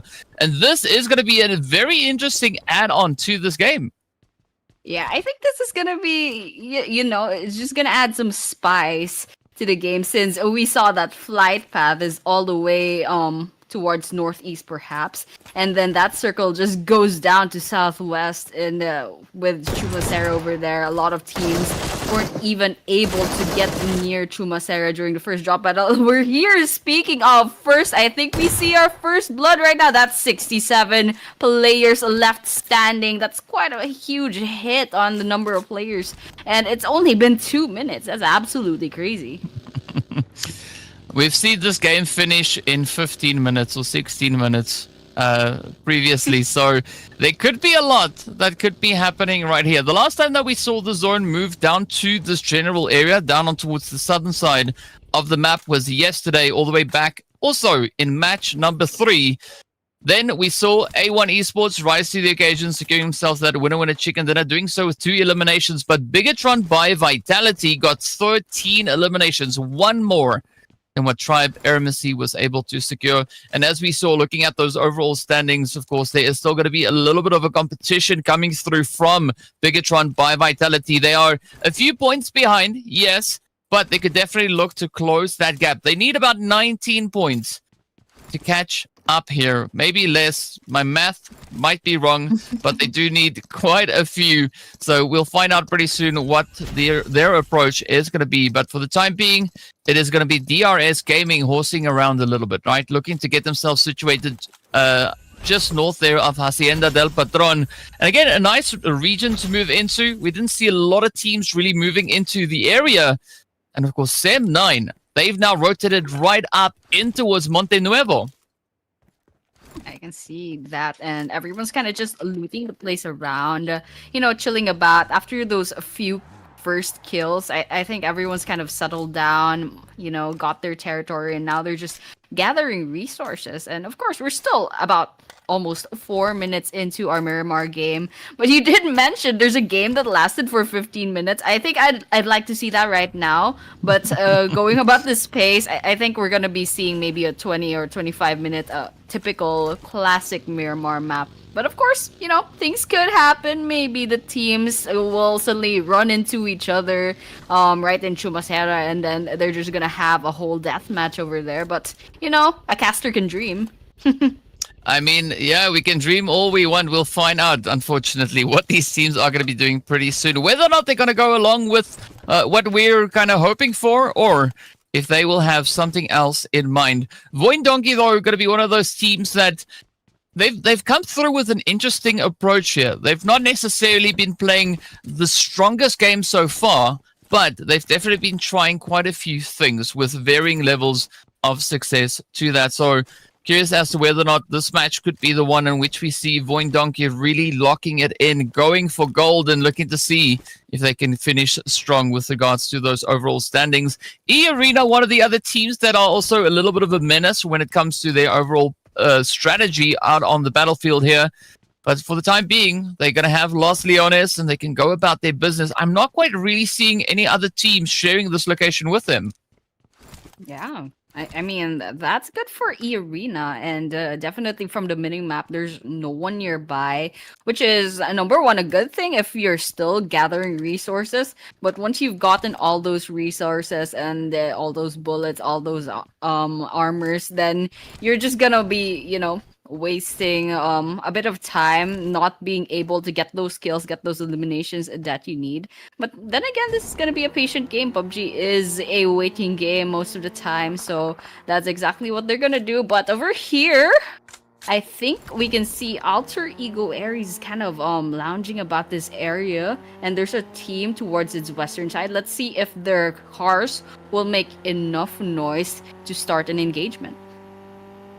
Well, I like the fact that we can also see just on the side of the screen where these teams are moving in towards. So we did see a few in Impala, but now there's only going to be one rotating through. We've got 5 teams actually currently up in Los Leones. We've got Boom in there, we've got Alter Ego as well as Team Secret, and then A1 and E-Arena. So I can tell you that Los Leones is going to be a very hot location, at least for the time being. Chumacera, though, is going to be BTR and Vampires as well as Talon. So I'm curious as to how these teams are going to look to play through it. Of course, Chumacera currently smack dab center zone, so that is going to be the prime real estate if you want a good spot moving further into this match. But for the time being, it is going to be Alter Ego just dipping and dodging all these buildings so they can get a successful rotation. And I gotta say, I actually appreciate Alter Ego going to that southern side, right? Looking to prioritize a little bit of a position further down the edge of the zone itself. All with the strategy, all with the positioning, all with the locations. But I think this is going to be interesting. Vampire Esports is within the vicinity of... I can't quite see the name, but yeah, this is gonna be interesting. They're just taking their place on the buildings. Not sure if they have information, but definitely something's gonna happen sooner or later, especially once that circle's gonna, you know, pressure people, pressure all the players into like moving about. But yeah, I just saw a knockdown right there, but I don't think it resulted to a full kill just yet. We still have 67 players on the ground, and we're still about 8 minutes into the game. Yep, that knock came at the expense of Tribe Eremasi. That is going to be Tricks confirmed up and taken out of here. The other team that we saw up in Chumacera is going to be the players coming through from Talon Esports, as they will be holding just on that lower ground. Meanwhile, Horror Esports going to come through with their own approach here as they moved up into the northern side of the zone just ahead of Monte Nuevo. But here we go. Talon, the other team sharing the location up in Chumacera. They are going to be situated a little bit more up on towards the northwestern front. A good line of sight here by Reboy. You can see Lazarus just off in the distance. Vampire Esports still a little bit split up. But they got to watch these angles though, because Talon, they are primed and ready.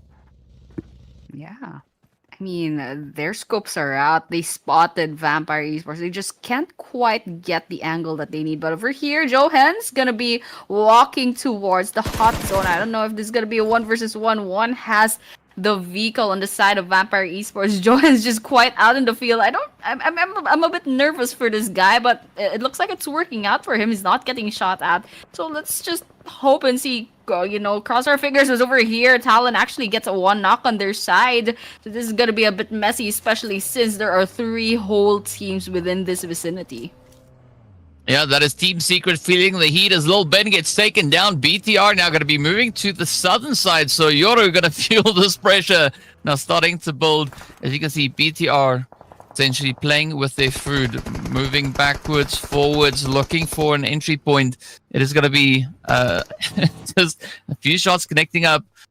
BTR not going to be feeling too much of that as they continue to move further and further down south.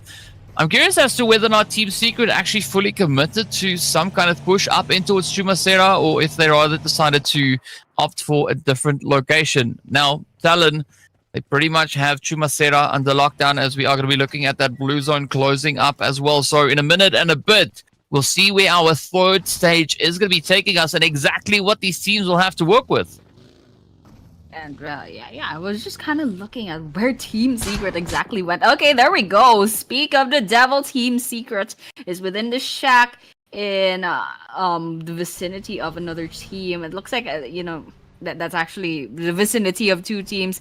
They kind of went away from Chumacera, saying, yep, we're out of here. There's too many people in here. And over here, it looks like Horror Esports is getting knocks on their side as well. We're seeing 65 players left on the field. A bit of a slow pace. Not much kills we're seeing. Not much eliminations.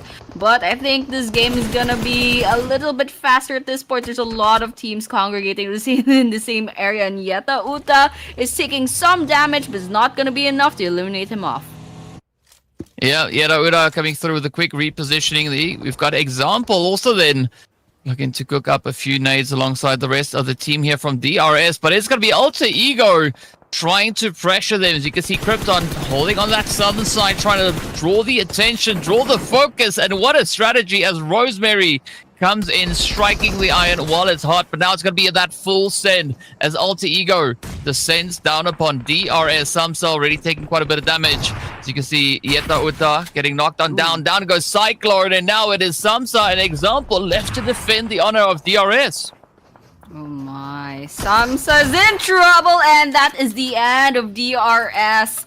Was quite unfortunate. I mean, the positioning was kind of not on their side at that point, but good for AE. They got 4 points, 4 eliminations out of it. But of course, the action is not over just yet. E-Arena versus Team Secret. E-Arena does have the advantage of this little house over here, but whether or not Team Secret's gonna turn it against them, let's see how that happens. But right now, Team Secret doesn't look like they're gonna be pushing just yet.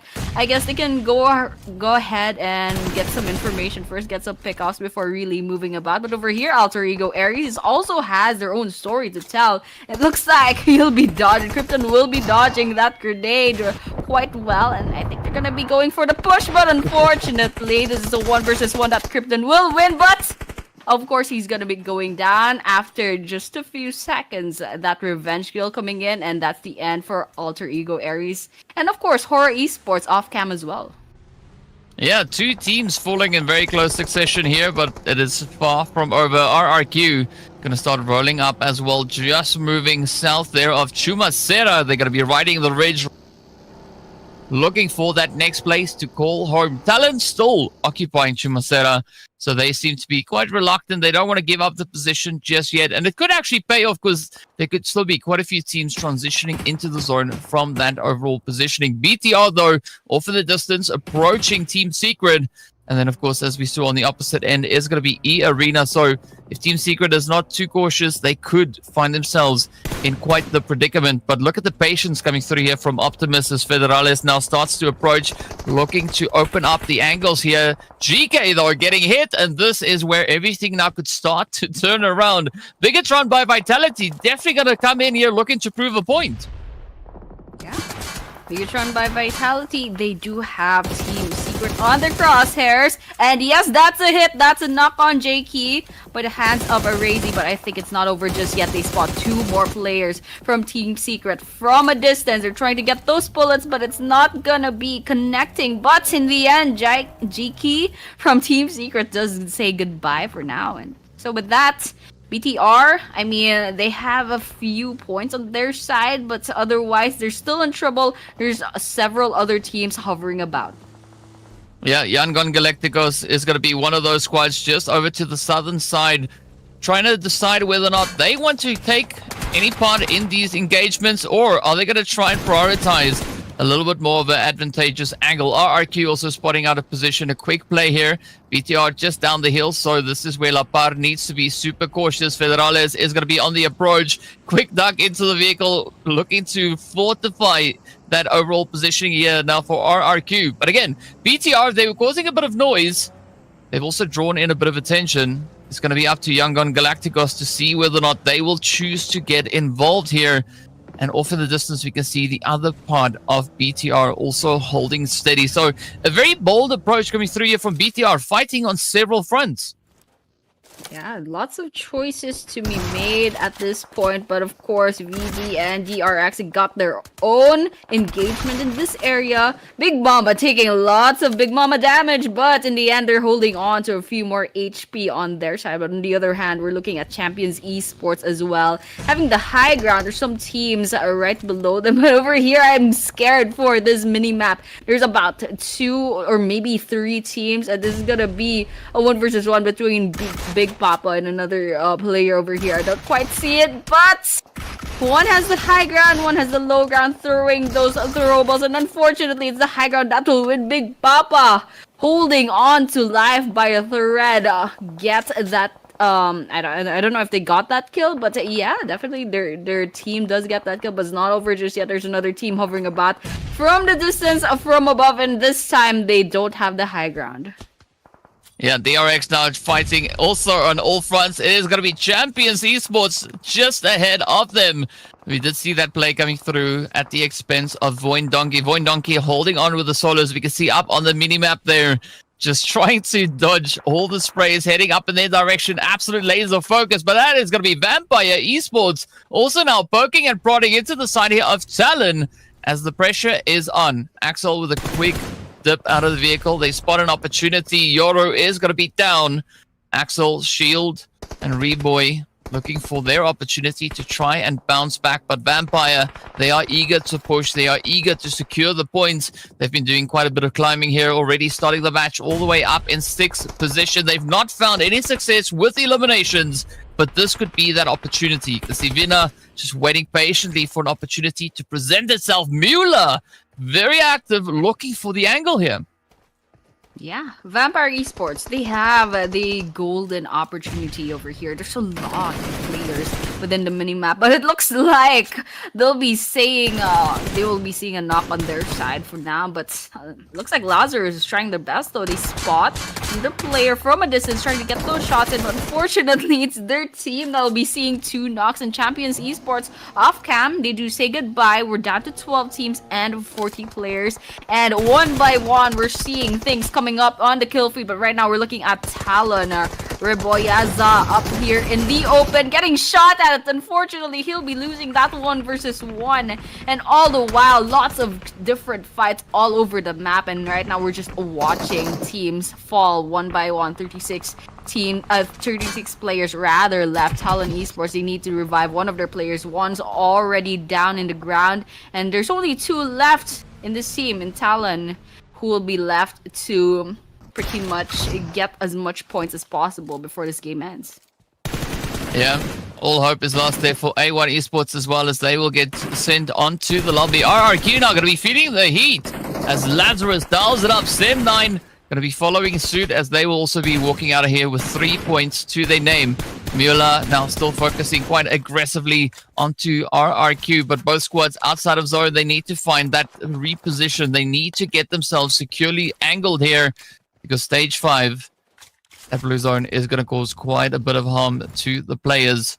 Now, 9 teams remain. E Arena looking pretty good, close towards that center setup in the zone. You can see, of course, Team Secret also just holding nice and steady. And there we have the zone. A few squads still on that far southern side. It's going to be Team Boom looking to come through with a bit of a push as they do move closer to Federales. Not quite sure why we see that widespread, but it is probably Federales just trying to gather a little bit more information to relay that back to the team. BTR with a good setup up in the zone here, but Boom now starting to descend down into the zone, starting to apply themselves. Federales has been picked up and shipped out. That is Delta from Tribe Eremacy securing yet another point. Now, sitting on 90 points total. Of course, those placement points will be making their way in as well. But here we go. Boom, looking for that approach, looking for that entry into the zone. Yeah, Boom Esports is actually having a really good game right now. That's 7 eliminations.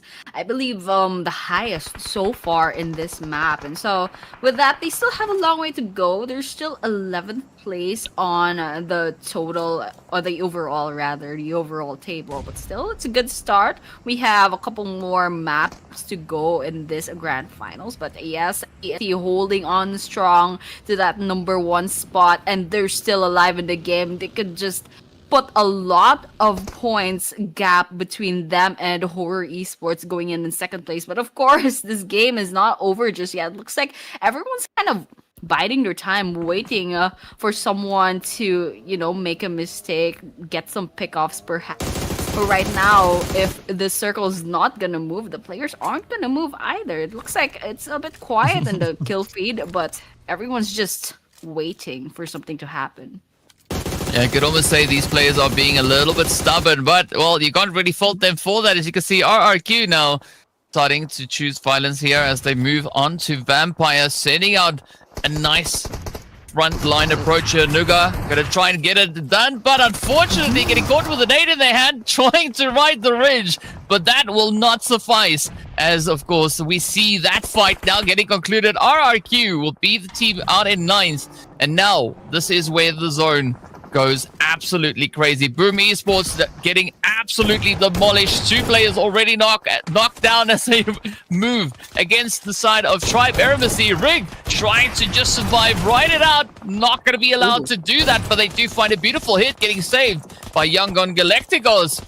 And that is a very unfortunate position now for Rig to be in, as they will get wrapped up and shipped out of here. Tribe Eremacy out in 8th place with 3 points to their name. Oh man, that was absolutely crazy. It was like a David and Goliath kind of comparison over there. I mean, Boom Esports all the way at number 11, taking down AST. I thought AST would finally, humble them, but that didn't happen. Boom Esports walked away with 2 players still alive, but of course, the game's not over just yet. We still have 7 teams up in the running. We're 21, almost 22 minutes into this game. Talon Esports is still up and running, still 2 players in the game, but unfortunately, they're lagging behind in terms of eliminations. They only have 2 right now, but of course, once they get get their footing right. Maybe they'll get another kill with Vampire Esports looming about, but this looks like a 3 versus 1. I'm not quite sure if Talon Esports will come out here alive, but let's cross our fingers, especially for those who rooting for Talon Esports right now. Yeah, cross your fingers and hope to fly, right? As that is maybe one way of getting out of a very sticky situation. Vampire, though, they are going to be looking to apply all the pressure that they can find. They've already gotten themselves 6 eliminations. They still hold on with 3 players now, turning their focus over across the way onto Yangon Galacticos.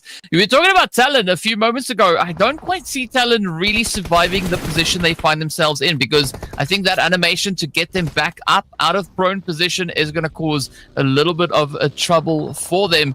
But fortunately, it does seem like Vampire are somewhat distracted as we have Yangon still riding that ridge. If Talon wants to do something, they have to do it now.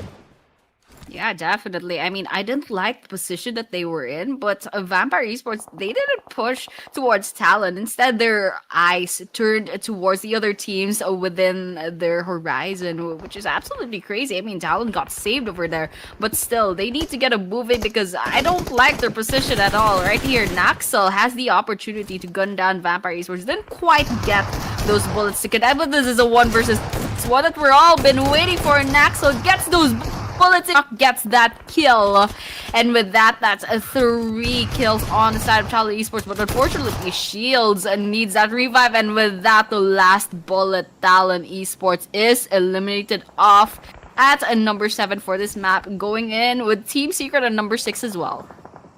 Yeah, the lobby is heating up, and I think it's the right map for that as we are out in the desert. Now, BTR down to a solo. It is going to be Optimus looking to see if they can survive the rest of the zone. But E-Arena now coming into play, as we can see them sitting with 3 eliminations and one of the only few squads still left with all 4 of their players in this game. BTR are going to try and patch themselves up. 2 knocks already going through.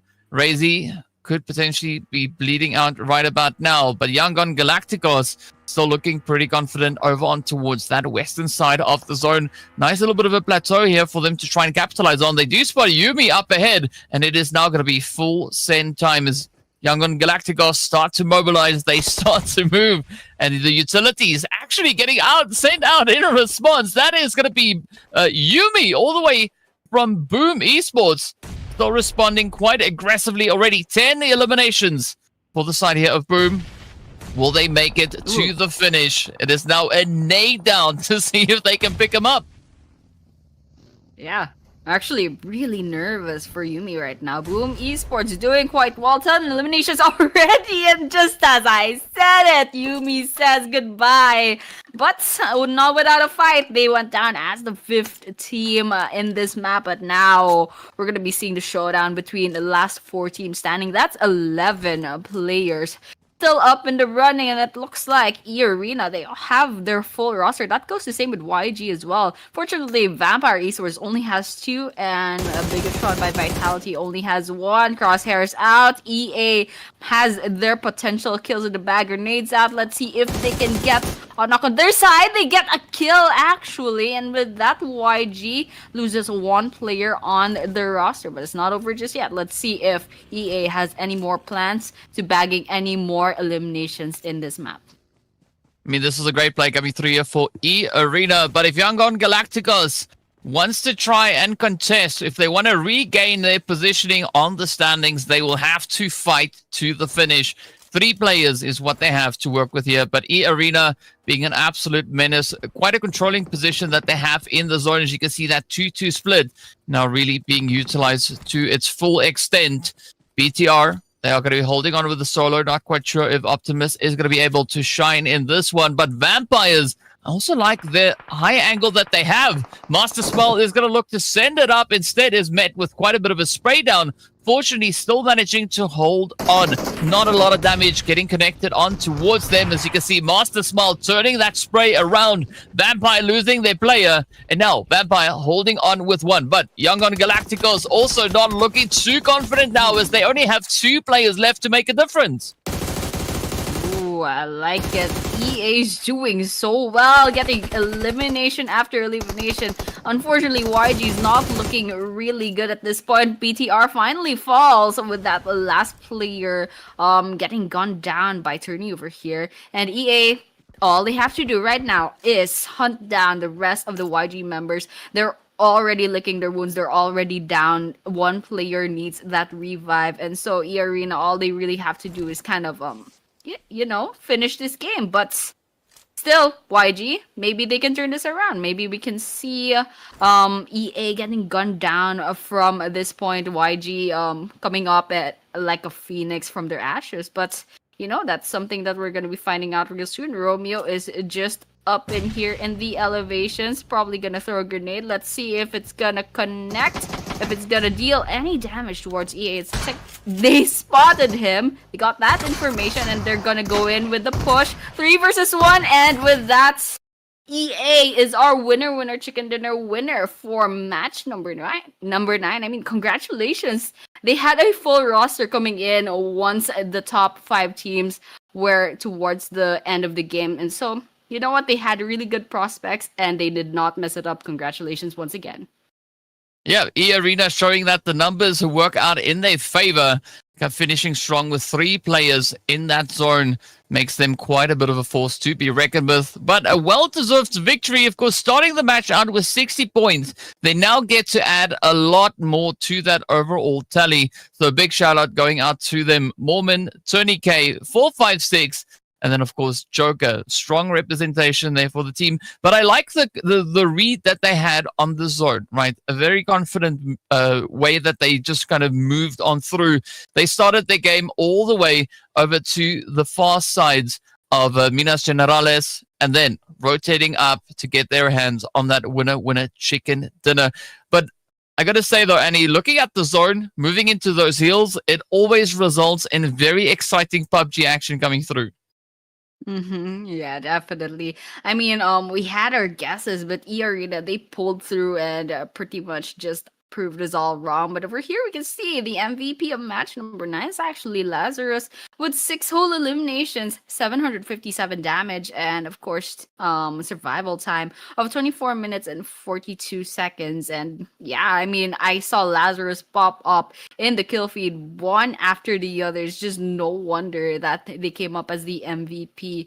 And so now with that, I'm expecting Lazarus has put a lot of points for their own team towards the leaderboards. And speaking of leaderboards, we're seeing the match ranking for match number 9. Of course, we see EA with the 10 eliminations, with the same amount of placement points totaling to 20. Boom Esports rather coming in second, 13. Vampire Esports with 12. Young and Galacticos with 10. Bigatron by Vitality with 7. DRX with 5. Talon and Tribe Aeromessi with 4. That goes the same with Void Donkey ID, Alter Ego Ares as well.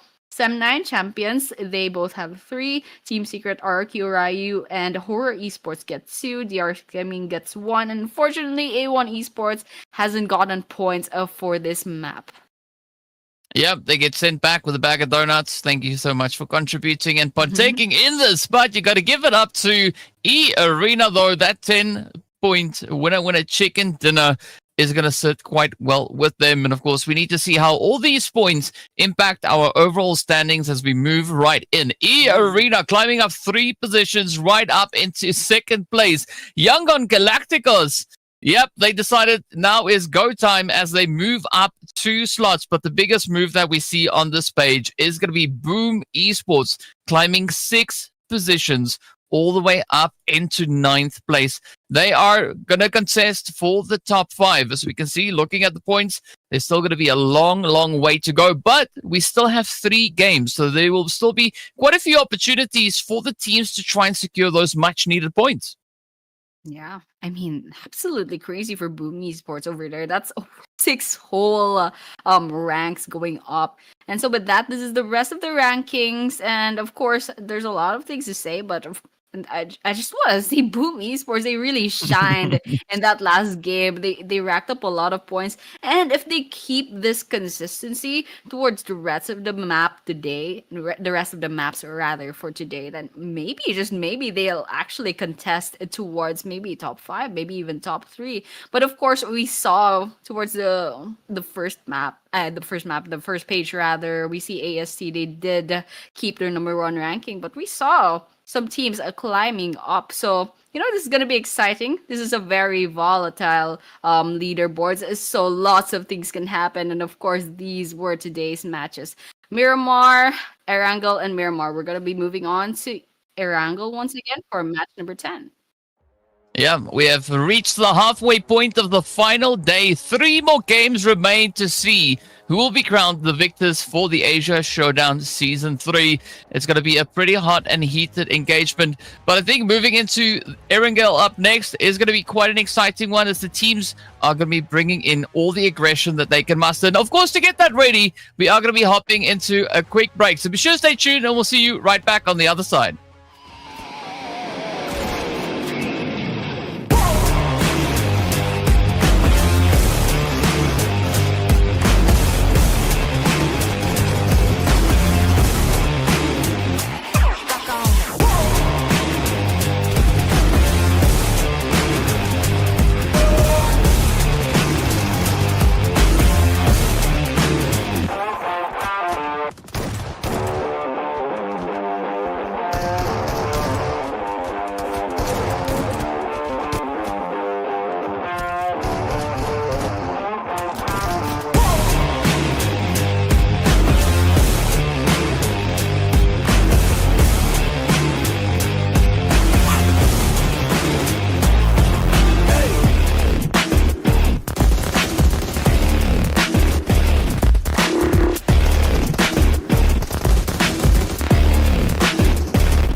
Welcome back. We're getting ready to move into our last half, the final stretch, the last 3 games of the Asia Showdown Season 3. My name's DK. I'm joined by Annie, and we're going to be taking you into the action here. We just witnessed our second Murmur.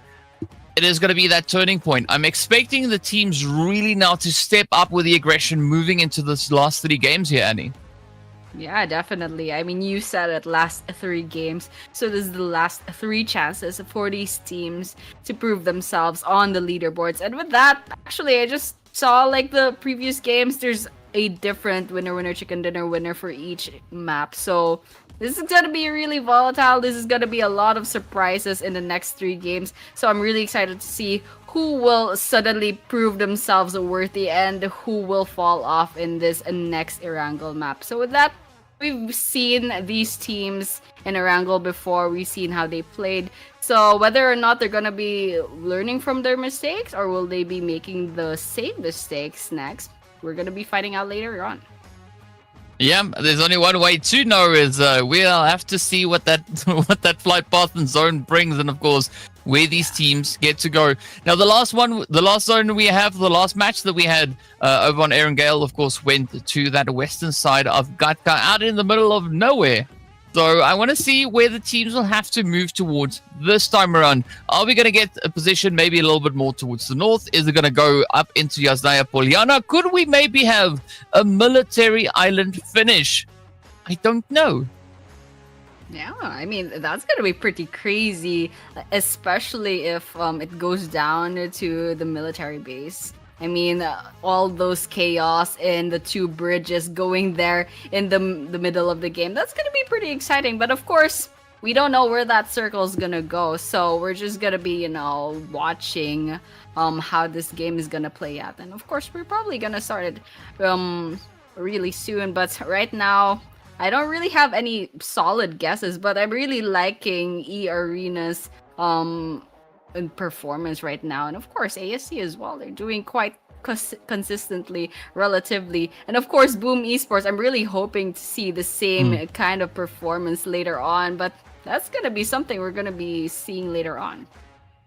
Yeah, we want Boom Esports to bring the boom into the games here. They've got a few more to go, so the pressure is going to be on Horror Esports so far today. I'm not quite sure what's happening, right? They got 2 points in the last match, and before that, in the previous Erangel that we saw, they also made a bit of an effort there. They got 10 points, so it's not necessarily all downhill just yet. But we want to see if Hora's going to look to contest for the pole position, for the biggest share of the prize pool. They're going to have to up the ante. They're going to have to bring all the pressure that they can. So, yep, the stakes are getting increasingly high as the teams are moving further and further through the day. And, after this match, there's only going to be 2 opportunities left for the points for the teams rather to secure points, and not for the points to secure teams, because that's not a thing. But so we'll see pretty soon what they are going to be bringing. You got to give it up, though, to Bigatron by Vitality. One of the only teams on the first page that are holding very strong, and they've not found a single...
Hoping that they catch up to the points and maybe hold on to their placement in the overalls.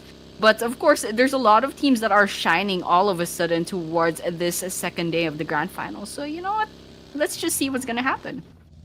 Yeah, I think that's what adds to the excitement here. Is there's a big level of surprise that is going to come through, as any team can at any point step up. And I mean, I said surprise, right? That zone definitely is going to be quite a bit of a surprise to these teams. Yeah. Yeah, I said like maybe that circle's gonna go to the Milter Power, but it really did.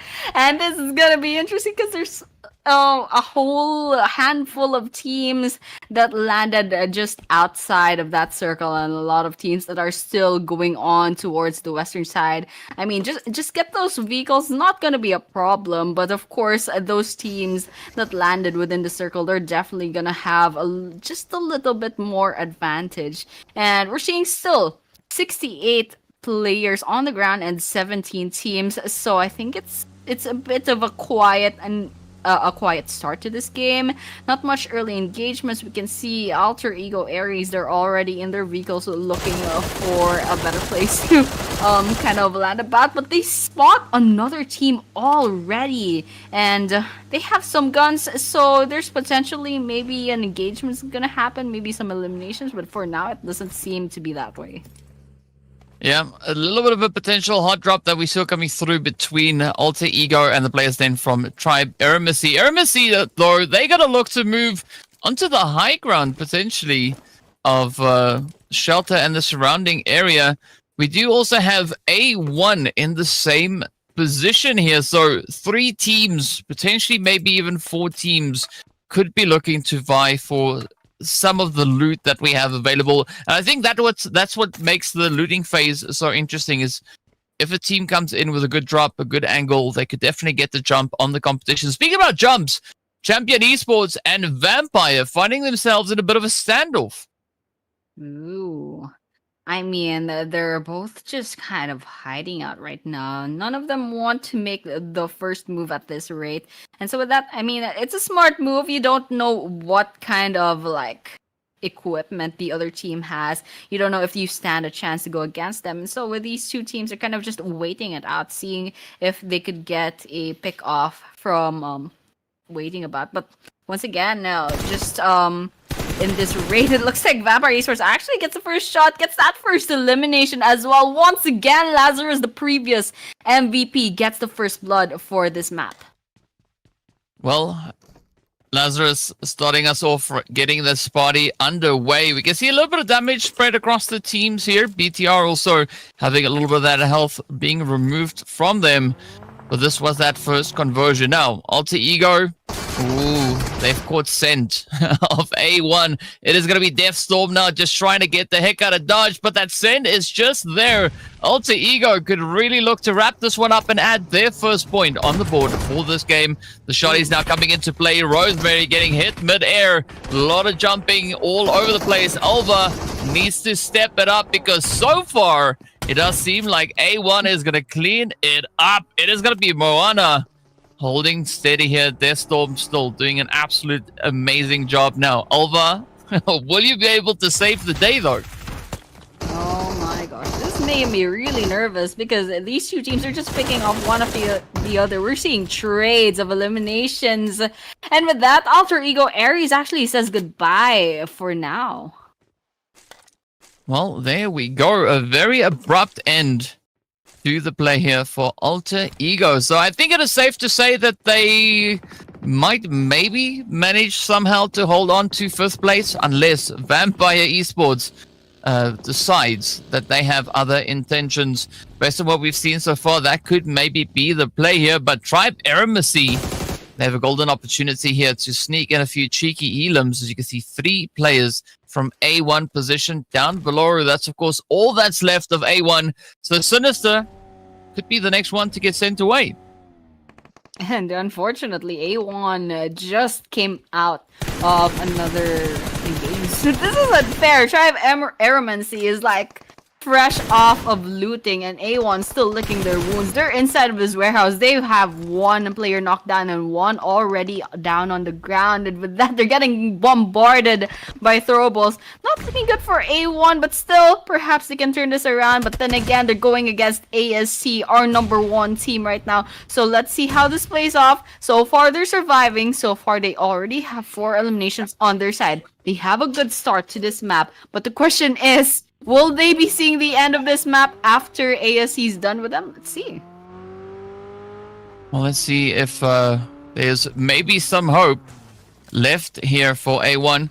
A very strong response to the send coming through from Tribe Ermacy, who now, I'm not quite sure what their play is going to be here. Tricks just kind of holding off in the distance, not going to be looking to send it up just yet. We do see quite a few other teams now getting involved in the feed as well.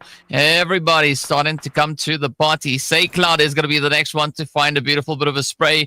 Example, going to try and stay healthy as they get on the bicycle, looking to rotate up in towards the zone. Meanwhile, it's going to be Cyclone and the rest of the team rolling up in the monster truck. Sem9 now sending it up into farm. That is exactly where Team Spirit find themselves, at least for the time being. Sem9 are going to try and close it up, though, as the full rush is here. Yuhai flying right into the buildings.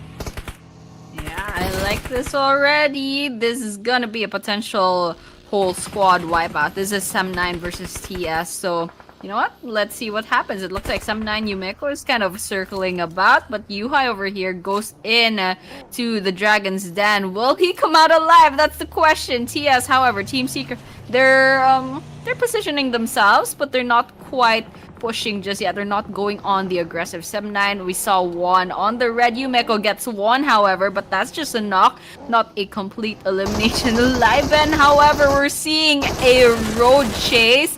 And the question is, who's gonna win this? It looks like Dockel is right behind Yumeko. They hit the house, and it looks like this is gonna be a 1 versus 1 between the fences over here. Yep, that's a bunch of jumps. That's a lot of damage taken. Dockel's on the red. It's only then they need either of these teams. They need to be finished off. It looks like Sem9 has 2 players left. Trexie is very low on health. It looks like Yuhai says goodbye completely. Oh, this is not looking good. It is going to be Champion Esports now rolling up for a third-party play as well. Love this chain fighting, just erupting all over the place. Team Spirit, though, looking like they are having a little bit of a tough run this time around. I mean, a good response that they gave to Sem9 rotating up towards them. But let's see whether or not they'll be able to survive any further. Now, Tribe Ermacy, much further away from the rest of the lobby, ensuring that they can come in right at the last moment to strike fear into the lobby itself. Now, Team Secret looking to quickly just re-strategize, reposition, and maybe come in with a bit of a response as they are just trying to get a good read on what exactly is happening up in farm. Yeah, I mean, all eyes on Team Secret and Sem9 right now. And it looks like Team Secret recovered quite well. They still have their full roster. They got their 2 pickoffs against Sem9, but it looks like they can't quite finish off the rest of Sem9. We're here. They're just trying to see what's the best way to approach this. But over here, we can see Yangon Galacticos. They're trying to surround another team over here. Let's see if they can get that kill in the bag. But for now, it's just going to be a chase. It looks like YG is actually down to 2 players left, but still they're going on the aggressive. They're putting on their gas pedal here to try to get this pick off in the bag, and they already have 3 kills in there. And now that is the 4th. Void Donkey ID will be going down by the hands of Yangon Galacticos. Yeah, I mean, Romeo Boy deciding he's not even going to use any ammo. He's just going to run down the opposition and one away to close it out. Up in Potato Hill, we do see what is a few semblance of the Vampire Esports side. It is going to be Lazarus, the one who started us off with the first blood. Now just rotating up into the zone. Arena, Tony K locking down the edge of zone. So Vampire Esports finding themselves in a little bit of trouble. Ooh. Not quite sure if they are going to look to respond or will now choose somewhere else to rotate up towards. Oh man, Tourniquet denied that vehicle elimination. So close. But that was quite entertaining. But still, E-Arena, they're still up in the running. Still, all 4 players standing already with 2 eliminations on their side. Whether or not they'll show us the same kind of performance from the previous map, we're going to be seeing that later on. But for now, we're going to be looking at DRS Gaming. Let's see if they can pretty much redeem themselves in this next map. I mean, DRS, they got picked off quite early on. last game, and RQ at the distance also trying to fight against them. Let's see how that ends up. DRS Gaming, they have pretty good positioning all throughout this this bridge. There's a lot of chances for gatekeeping, but so whether or not they'll survive this, especially since they've already lost one player and one player is almost on the red. Let's see how this plays out. Yeah, I mean, for the side of RRQ, it is going to be essential for them to try and push forward, right? They were making their rotation up in towards the zone and then met the opposition, which was DRS Gaming. RRQ, though, looking to get a little bit more of that elevation going. Samsa looking to get all the angles unlocked. Lapar, yeah, experiencing gravity, right? It is an unfortunate thing, but that is just how it works around here. Nuga is going to be the last one on that far back end. The rest of the squad up on the front line looking to get those reses potentially secured, bringing them maybe back into full form. We do say goodbye to Young Gun Galacticos, though, as they won't be making it any further in this game. Out they go. Hora Esports, though, going to be sitting comfortably here with one elimination up as they move towards that northern side of zone. Now rotating up, and it is going to be Shelter. A1 already occupying this area, so we might be in for a little bit of a crossfight here.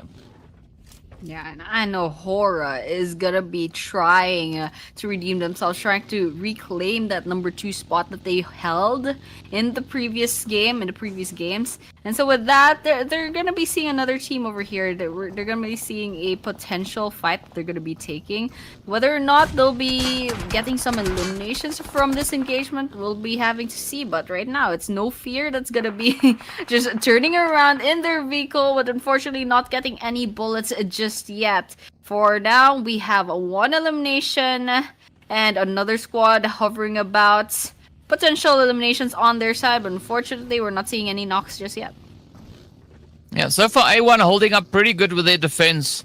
As Hora, they've not been able to gain any territory. It is going to be Sinister falling back with the rest of the team, looking to just fortify their initial angle, but it is going to be Jiggle to deny that play coming through from Sinister as the shot connects on up, and that is one player down. Now, Sinister going to look on as the rest of the squad from A1 will decide to disengage here. You're not going to be seeing that rescue played at just yet. Hora going for all the different angles and strategies. Sleepy, quick execution with that S12K. But off in the distance, we do see yet another team holding up into the compound. So there could be quite a bit of that chain fighting coming through here. We also say goodbye to Vampire Esports. Out they go. Team Secret, though, is going to be the team to claim them as their points. Yeah, finally, something happens in that part of the map. But right now, we're still looking at Hora, hoping that they'll get the points that they need to reclaim their spot. But of course, nothing's happening just yet. We can be turning our attention to Bigatron by Vitality. It looks like Talon Esports is within the vicinity, but unfortunately, we're not seeing Bigatron by Vitality making any moves just yet. That goes the same with Talon, but slowly but surely, I can see Champion from the southwestern side hovering about as well. And I'm not liking the position that Federalis is in because he's getting sandwiched by these 2 squads. And with that, if he's going to go out with that card, it's probably going to make a lot of noise. It's going to give a lot of information to both of these squads. But you know what? If it works out, it'll work out. But BTR, it looks like they're going to be potentially rotating out of this area. Let's just wait and see. Yeah, only time will tell. BTR, unfortunately, also going to be holding on to a 2-2 split. So if something goes horribly wrong on the front line, they do have another strategy to try and play at. Now, Champion Esports could find themselves a few bits of damage as Tribe Eremacy comes rotating on up. Delta spotting out a bit of movement, looking for something here, but it's going to be Rig and the rest of the team now being forced out of their vehicles. They can't move up quite just yet. It's going to be Hora just applying a little bit of that pressure coming in from the edge. And also the cross-fighting coming through from Talon up on the high ground. Quite a bit of reach here. Hora, though, with a wide 3-1 split. We do see Sleepy all the way back, or rather it's a 2-1 split here. As you can see, Sleepy just up in the edge of the building. a wide rotation that we've had come through here, as Hora is now fully committed to farm itself. Are they going to be able to farm a few eliminations? We'll find out soon, but so many teams in the surrounding area, and there's multiple opportunities, but also so many angles to keep a very close eye on. Yeah, you gotta watch your back, especially since there's a lot of enemies nearby, and I just don't like this mini map. It makes me nervous, you know. But then again, it's also opportunities to wipe out entire squads, get a lot of eliminations in the bag. But of course, a lot of opportunities to put your head on a target as well. And with that, Megatron by Vitality walking out into the open. And with that, PTR, they're actually getting a lot of kills in the bag, with Talon falling one after the other towards their hands. Now all that's left is Eraboya, and with that, last bullet, Talon gets eliminated as number 12 by the hands of Bigatron by Vitality. Yeah, a very swift and efficient move coming through there from Bigatron. But now it is going to be DRS looking to claim their own as they find E Arena moving up Joker for the time being, just trying to distract ever so slightly. They want to see if they can clutch that res. Mormon on the front line. Beautiful shot coming through here from Samsa. Or quite a bit of damage getting dealt into the side here of E Arena as they get taken away. Off they go. 3 points now up for DRS. Down to 10 teams we go. And DRS, one of those only few remaining teams yet to find a good position moving into this next zone. And with that, I mean, DRS, they could redeem themselves in this map. They're still alive, and there's still 10 teams left standing. That's 34 players as well. And of course, that mini map is not doing well for the nerves of these players. But of course, PTR is outside of the circle. I don't know if this is part of their plan, but of course, if they're gonna go in, they better not be gate kept by this hovering team over here towards their western side. But of course, there's a lot of bullets coming in the small camera. It doesn't seem like any of those bullets are connecting. Nothing's popping up in the kill feed, but of course, going back to that circle, it's getting quite small. The teams are still a little bit spread out, but hopefully we're going to be seeing some action later on. Yeah, we've got 2 minutes and a bit of change left until we'll move into the next phase. So the opportunity is there for the teams to try and establish something moving through here. But Annie, I think just looking at what Boom and, of course, the side of DRX could maybe have cooking over here, Hora could be in for quite a bit of a play against them, even the players here from Tribe Eremacy. Yeah, I'm seeing AST over here, Tribe Eremacy. They have the high ground, but unfortunately, they're also out in the open. So that just gives Boom Esports so much opportunity to kind of just try to throw some bullets towards their side. And of course, AST, they're surviving quite well. They're just hiding behind whatever they can hide on. And Boom Esports is just putting a lot of pressure on their side. But of course, we're seeing DRS, unfortunately, down to their last two players in Cyclone almost saw heaven just right there. They're already half their HP. And so with that, you know what? Crossing my fingers that they get a lot of points in this map, but unfortunately with only 2 players left and still so many teams to go up against, you know, they're just gonna have to play this really safe. Yeah, well, who's also gonna have to play it safe is DRX, as they'll get a nice little warm seat in the lobby for the time being. 9 squads remain. BTR are going to be looking to now push a little bit more towards the northern side of zone. Again, going for a very interesting approach here, but Federal, though, is going to lock it in. It is going to be 2 hits coming in at the expense of Champion. Now, Optimus in the building. Got to watch out for these angles, though. It does find a little bit of damage and gets dropped to their knees. It's going to be Satar looking to play that last move now, so they find a bit of an opportunity here. Champion's already taking quite a bit of a chunk of HP down, and now it is a 1v1 showdown to see whether or not Bigatron by Vitality can claim the last few available points. But it is going to be RRQ now looking to roll on up, and this might be the end of the road for them. I mean, there's so many teams in this vicinity, and one after the other, people fall. But shown by Vitality, will be saying goodbye. I mean, they had the numbers disadvantage, and you saw how many people coming about. RRQ marching in with their 3 players. That was like a death march towards your side. It was absolutely crazy. It was scary actually, but of course RQ, they're doing quite well. They have 6 eliminations and they're 18th place in the leaderboards right now, but they're trying to shine. They're trying to tell people that they're still up in the running. But I think he ran over himself unfortunately, but with that was just a knock. Let's see what's gonna happen with RQ right now. Yeah, that knock has not yet been converted into an elimination, but it is going to be RRQ now looking to do exactly that. Cyclone holding steady just up on the balcony there. They are going to be feeling quite a bit of heat as, well, the send is very imminent. You can see RRQ getting ready, prepping all the grenades that they can find, getting their team back into a full force as they come through with a charge here. Cyclone going to try and play a little bit of a defensive position, but it's not going to be an easy one at all. RRQ has found the mollies, they found the entry, and they could potentially find that elimination right about now as well. Ooh. RRQ is so scary. They push in with all of their players, and that just looks absolutely scary if you're just like all by yourself.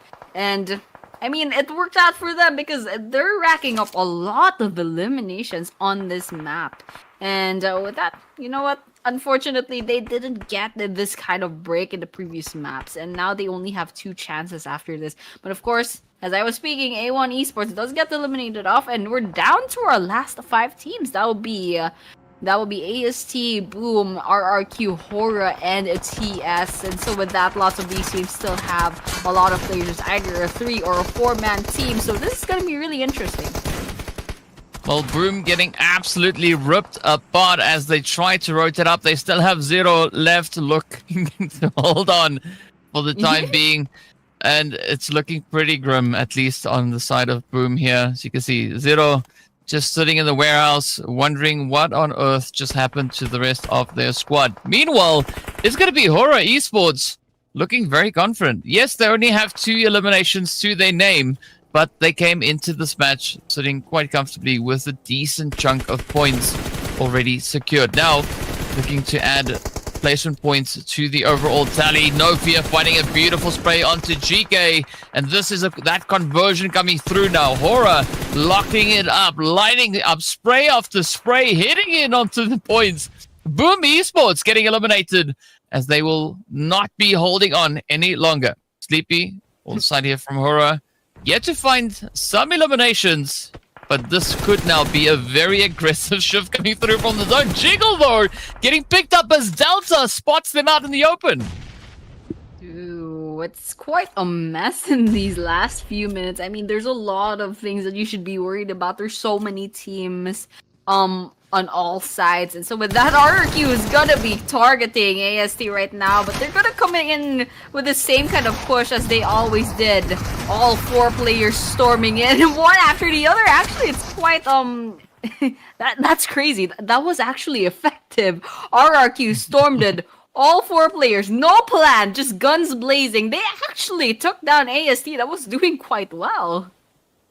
Yeah, they came in with the meat shields. It's just like, well, if the first one goes down, just keep going, and we gotta keep going until, well, we either see the lobby or we see the daylight on the other side. So what a play from RRQ. 11 eliminations up already.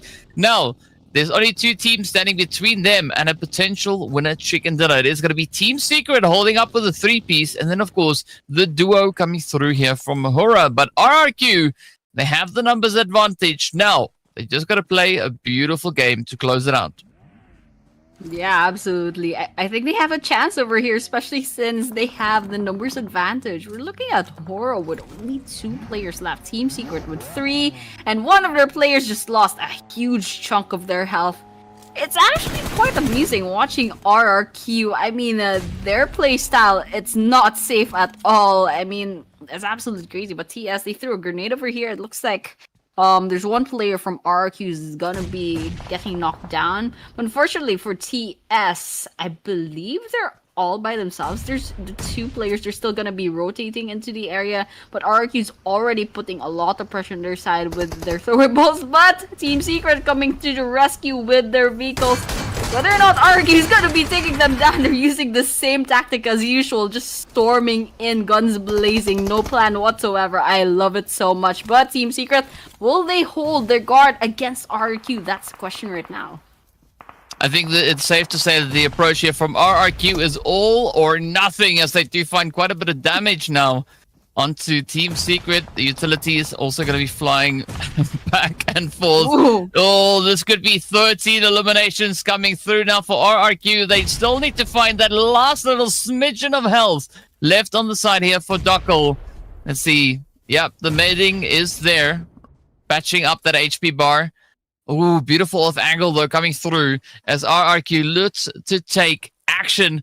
Now, Team Secret, it is no secret that they still have 3 players up. They got that res secured. One of their players is going to be holding all the way over onto that far western side of zone. So Dockel now has to make magic happen as Lapar comes through with a push. This is RRQ looking for even more chaos and carnage.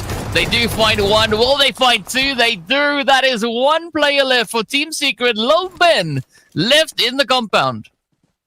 RQ is so amusing right now. They're just using the same strategy and it's working. The funny thing is it's working, and now all that's left is to pick off the last 2 players. That's Team Secret going down as 3rd. Now all that's left is to watch out, look for No Fear, hunt them down, and No Fear is gonna have to fear RRQ right now because they have all 4 players standing, and if No Fear will try to kind of spray them down, it's gonna be going against 4 other players. That damage is not gonna be enough. You get 1 player, you're gonna get shot at by 3 more, and that's exactly what's happening. They know where No Fear is. All that's left is to just get all that bullets there, and it's exactly what happened. No Fear gets 1, but unfortunately, in the end, it's RQ that's gonna be getting that winner chicken dinner. Yeah, I mean, it is what it is there. No Fear, not quite fearless, right? It was instead the side of RRQ. Absolute bullies, I'd say, as they just moved up. Absolutely. They see something, they run to it, they go like, we gotta get it. And they do. What an interesting play strategy that was coming through from RRQ. It worked in their favor. They got the winner chicken dinner and a bucket load of eliminations. I'm not gonna lie, that was really amusing. It was very entertaining to see RRQ. The first time I saw them kind of like running towards this player. I believe it was the last player of BTR. There were 3 players from RRQ just guns blazing going about them, and we saw that from the perspective of BTR. It's absolutely scary. I was fearing for my life, and RRQ just kept using that strategy, and the crazy thing is, it worked towards the end, towards where there's only 1 player left in Hora. They still have their full roster. So, you know what? If it works, then it works. It's absolutely crazy. Yeah, that is definitely an interesting strat. I don't know if that would work in all situations, but I can tell you the teams, they weren't expecting RRQ to play like that. I mean, because I've not seen them do that in any of the previous matches. So what a strategy to utilize Lapar. No surprise, coming through as our MVP. 7 eliminations and 842 damage secured, and also just showing off with a good survival time, 26 plus minutes. Very, very impressive stuff indeed. But I gotta say though, I mean, this match wasn't a quick one, but boy, was it an entertaining one. Yeah, absolutely. And RQ made absolute sure of that. And of course, Lapar, 7 eliminations, 842 damage. It's no surprise since they pretty much have their thumb on the ammo button the whole time. Just guns blazing all the way. And look at that. 25 total points in the RRQ, and the huge drop to rank number 2 with 11. Number 3 with 11 as well. That's Team Secret and Tribe Aramancy. Number 4, A1 with 10 points. Hori Sports with 9. Boomy Sports 6. Bigatron by Vitality with 5. The RS Game with 4. That goes the same with YG as well. Yeah, Champions Esports, E-Arena, and Void Donkey each having 2. Talon, Vampire Esports, and Alter Ego Aries with 1. DRX and Sem9 unfortunately walk away with nothing, but I mean, look at the disparity between number 1 and 2. It's absolutely amusing. It's more than double the points. And speaking about double, we are hitting triplets. As we can see, Tribe Aramancy now hitting 103 points, just widening that gap ahead of Horror Esports and, of course, E-Arena.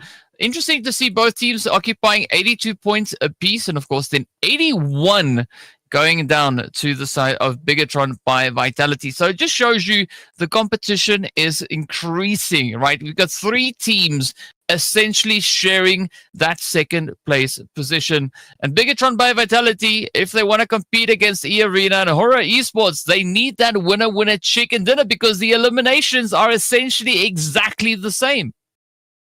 Yeah, I mean, almost, but never enough. Bigatron by Vitality managed to get where they are without any chicken dinners, which is quite impressive, but still it would help if they did win that winner chicken dinner. And of course, we can see the second page as well. I mean, I want to know what RQ is doing. That's 6 ranks up just from that previous game. And that's no surprise, especially with that last winner chicken dinner. So that was quite nice to watch. It was entertaining, but it just goes to show in this grand finals, there's just some things that you can't expect. There's a lot of surprises, and with these last 2 maps, there's probably more surprises to come. Yeah, I mean, especially looking at the gap between the top 5 and, for instance, where RRQ find themselves situated, right? They've got 42 points, and the top 5 is 69. So if they gain 25 points in the next match, they could very well get themselves right there alongside the top 5, maybe even inside of the top 5. I'm not quite sure if they are going to be able to pull that off, but they just brought in 25 points. So it's going to boil down to the final 2 games to see where those chicken dinners are going to be going, how many points these teams are going to be securing, and if anybody can catch Tribe Aramancy with 103 points. Of course, we'll find out in a short few moments as we return after the break with our final murmur right here for Season 3 of the Asia Showdown. Stay tuned.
Welcome back, everyone. We're getting ready to move into the final stretch. We have one Miramar and one Erangel left to see who will be sitting at the top of the overall rankings. Who's going to walk away with that big share of the prize pool? Your guess is as good as mine because I honestly don't know. So far, it seems like Tribe Eremacy, there's a good chance that they might be able to secure it, but it is going to depend quite heavily on what Horror Esports and E-Arena, as well as Bigatron by Vitality, are going to be doing in these next two games. My name is DK. I'm joined by Annie, and Annie, I'm wondering whether or not Bigatron by Vitality could maybe be opting to get their hands on a winner chicken dinner. Yeah, I mean, anything can happen at this point, but yeah, all eyes on the top 2 to 4, especially since they're kind of just fighting for second place at this rate. They're all in the line of 80s, and maybe top 5 is still at the 60s, so it's quite a long way to catching up. But of course, AST, they're sitting on 100 plus points, so they're kind of secured, but still they have to watch their back, especially if one of those teams below them gets a lot of points in these last two maps. But yeah, basically for this next map, I don't really have any very secure expectations. But other than that, I'm just expecting a lot of chaos. Yes, I have to agree with you on that. I mean, 21, 22 points, that's kind of what we're looking at to just catch up to Tribe Eremacy. Is it doable for any of the teams sat in second to fourth place? Yes. Is this the match in which it's going to happen? I don't know. We'll find out. Well, we are going to be starting off with a very decent flight path again, taking us now from the west to the eastern side, starting over at El Pozo, and of course heading just across Junkyard, stopping north of Impala. So, as you said previously, right, the teams are going to be very happy with where they can reach off of this flight path. Yeah, absolutely. I mean, there's a lot of chances to go either north or south. I mean, the far south perhaps is not going to be that accessible, but still there's a lot of choices to go with these teams, and it looks like everyone's going to be going to their drop-off points. And in Miramar, it looks like we have this really good stats going on to the side of Tribe Eremacy. So we're gonna be expecting, if they're not gonna get the winner chicken dinner, perhaps they'll get at least a lot of points out of this map, and that's just gonna secure perhaps their possible win for this grand finals. But still, eyes on the top 2, 3, 4. That's BTR, EA, and Horror as well. So they're doing really well, so I'm hoping to see, they're gonna be fighting out for these for top 2 for these last 2 maps. Yeah, the pressure is going to be on, and we are right here for all the fighting they can bring. A look at the zone, though.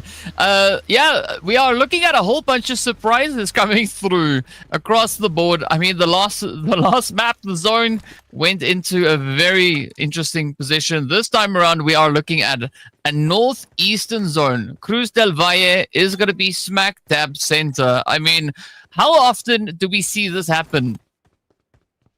I mean, that's absolutely crazy.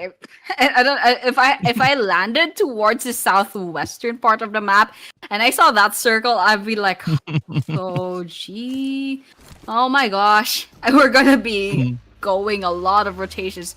But of course, they'll work it out. Everyone's landed quite safely. We're not seeing any early game engagements. No one's losing their heads, and no one's taking out. I just spoke too soon. Look at that T1 already taking out a player from YG, and so with that, we're down to 67 players left on this Miramar map. Yeah, I mean, these players aren't wasting any time. They are just jumping at every and any available opportunity. A1 Esports is going to be looking to move a little bit further up in towards Los Leones. You can see Sinister now moving into one of the blue bottoms. We do see Mormon from E-Arena also then occupying a slightly more northern position. 1 minute is what we'll have on the clock until the blue zone is going to start closing up. Fortunately, stage 1, the blue zone takes about 3 to 4 working days to close up completely. So there will be a lot of opportunities for these teams to get themselves situated. Not unless you rotate up like that. I mean, that was a very lucky play coming through from Atomic. Well, that was Urk, actually. just going on a bit of a roll there. That was amusing. I mean, the monster truck was just like, oh, okay, I'm up right now. But yeah, worked out for C1. Champions Esports looks like they're gonna be rotating about, but I like this area. It's RQ once again. Let's see how they'll deal with DRX. Will they do the same guns blazing strategy, perhaps get their second win or win the chicken dinner, or will they not? They already have their first knock on their side, but DRX gets their revenge as well. One after the other, DRX is actually falling. RQ already has one elimination on their side. They just need to confirm one, and that's a second. They've cut down DRX to 2 players. Let's see if this is gonna be a full squad wipeout, or will RQ, see the lobby after this? It does seem like they might survive a little while longer. As you can see, XQZ just having a quick little old repositioning, choosing survivability over vengeance as they move up, and away they go. RRQ bringing the full team back on their feet. Now they are ready to continue the fighting here. Curious as to where this is all going to take us towards. Of course, looking at where we are currently on the map, we're up there in Cruz del Valle, which is smack dab center zone. So I think the rest of the team chose to maybe fall back into Torre Ahmada, maybe even going as far as Campo Militar. Ooh, all right. We got Robin Hood over here. We got Katniss Evergene getting their arrows out. But yeah, I mean, they have a pretty good position right now. I think they don't have to worry so much for the stage number 1. That doesn't go the same to a lot of these teams, however, especially those who aren't on the far northeast. They'll have to go ahead and get those vehicles in. But of course, that's not going to be a problem if they're not going to be running into any other squads. That goes with Void Donkey ID right now. It looks like there's not much people around. And they have their guns, they have their resources, and all that's left is to kind of get a really good position, a really good warehouse, and then perhaps they're good to go. But right now, they're not going to be seeing any eliminations in the near future. Yeah, it'd be interesting as we have a look at where the teams could look to get themselves situated and how saturated it will be. San Martin, at least for the time being, on the southern side here, not going to have anything too crazy happening just yet. We do see those vehicles just dipping over the horizon. So this could result in Void Donkey going in on a little bit of a chase. DRS and Alter Ego right up here in, the graveyard, it seems, finding a little bit of a back and forth. DRS, they are going to be trying to chase the points as they try to climb further and further up those standings. But Alter Ego, they are the gatekeepers of the top 5. They are the gatekeepers of the prize money. So will they allow DRS to get the jump on them? Absolutely. This is going to be interesting because DRS, unfortunately, they're not doing quite well. There's already 2 players on their side that needs that revive. And Samsa is not giving up just yet. Throwing those grenades in, unfortunately, is not going to be getting the knocks that they need. But, of course, from a distance, getting those sprays on. Unfortunately, Samsa is going to be the last person standing at this rate. AE, all they have to do is hunt Samsa down. And AE, they still have a lot of players standing about. And unfortunately, it doesn't look like they're doing anything proactive. Team Secret all of a sudden joins the fray, steals that kill. Now Crosshairs out, trying to take down players from AE. Talk about a denial coming through. I mean, Team Secret playing such a crucial role in upsetting the outcome of these games. But I mean, Team Secret, they've actually been fighting back quite hard over the past few matches, right? Earlier today, they were situated all the way down towards the bottom side of these rankings, and now they've climbed all the way back up, now comfortably up in 13th. And as we can see, there's not a big disparity between the points, right? From 13th up to 8th, 5 slots, 8 points. So that could quite easily change in this game alone. Alva, I think, is going to be the lone survivor left for their squad as Rosemary gets confirmed, and that is it now. I'm not sure what options Alva has available to them, but RRQ, they might be, as you said before, opting for that same rush, that full send, just choosing violence and carnage.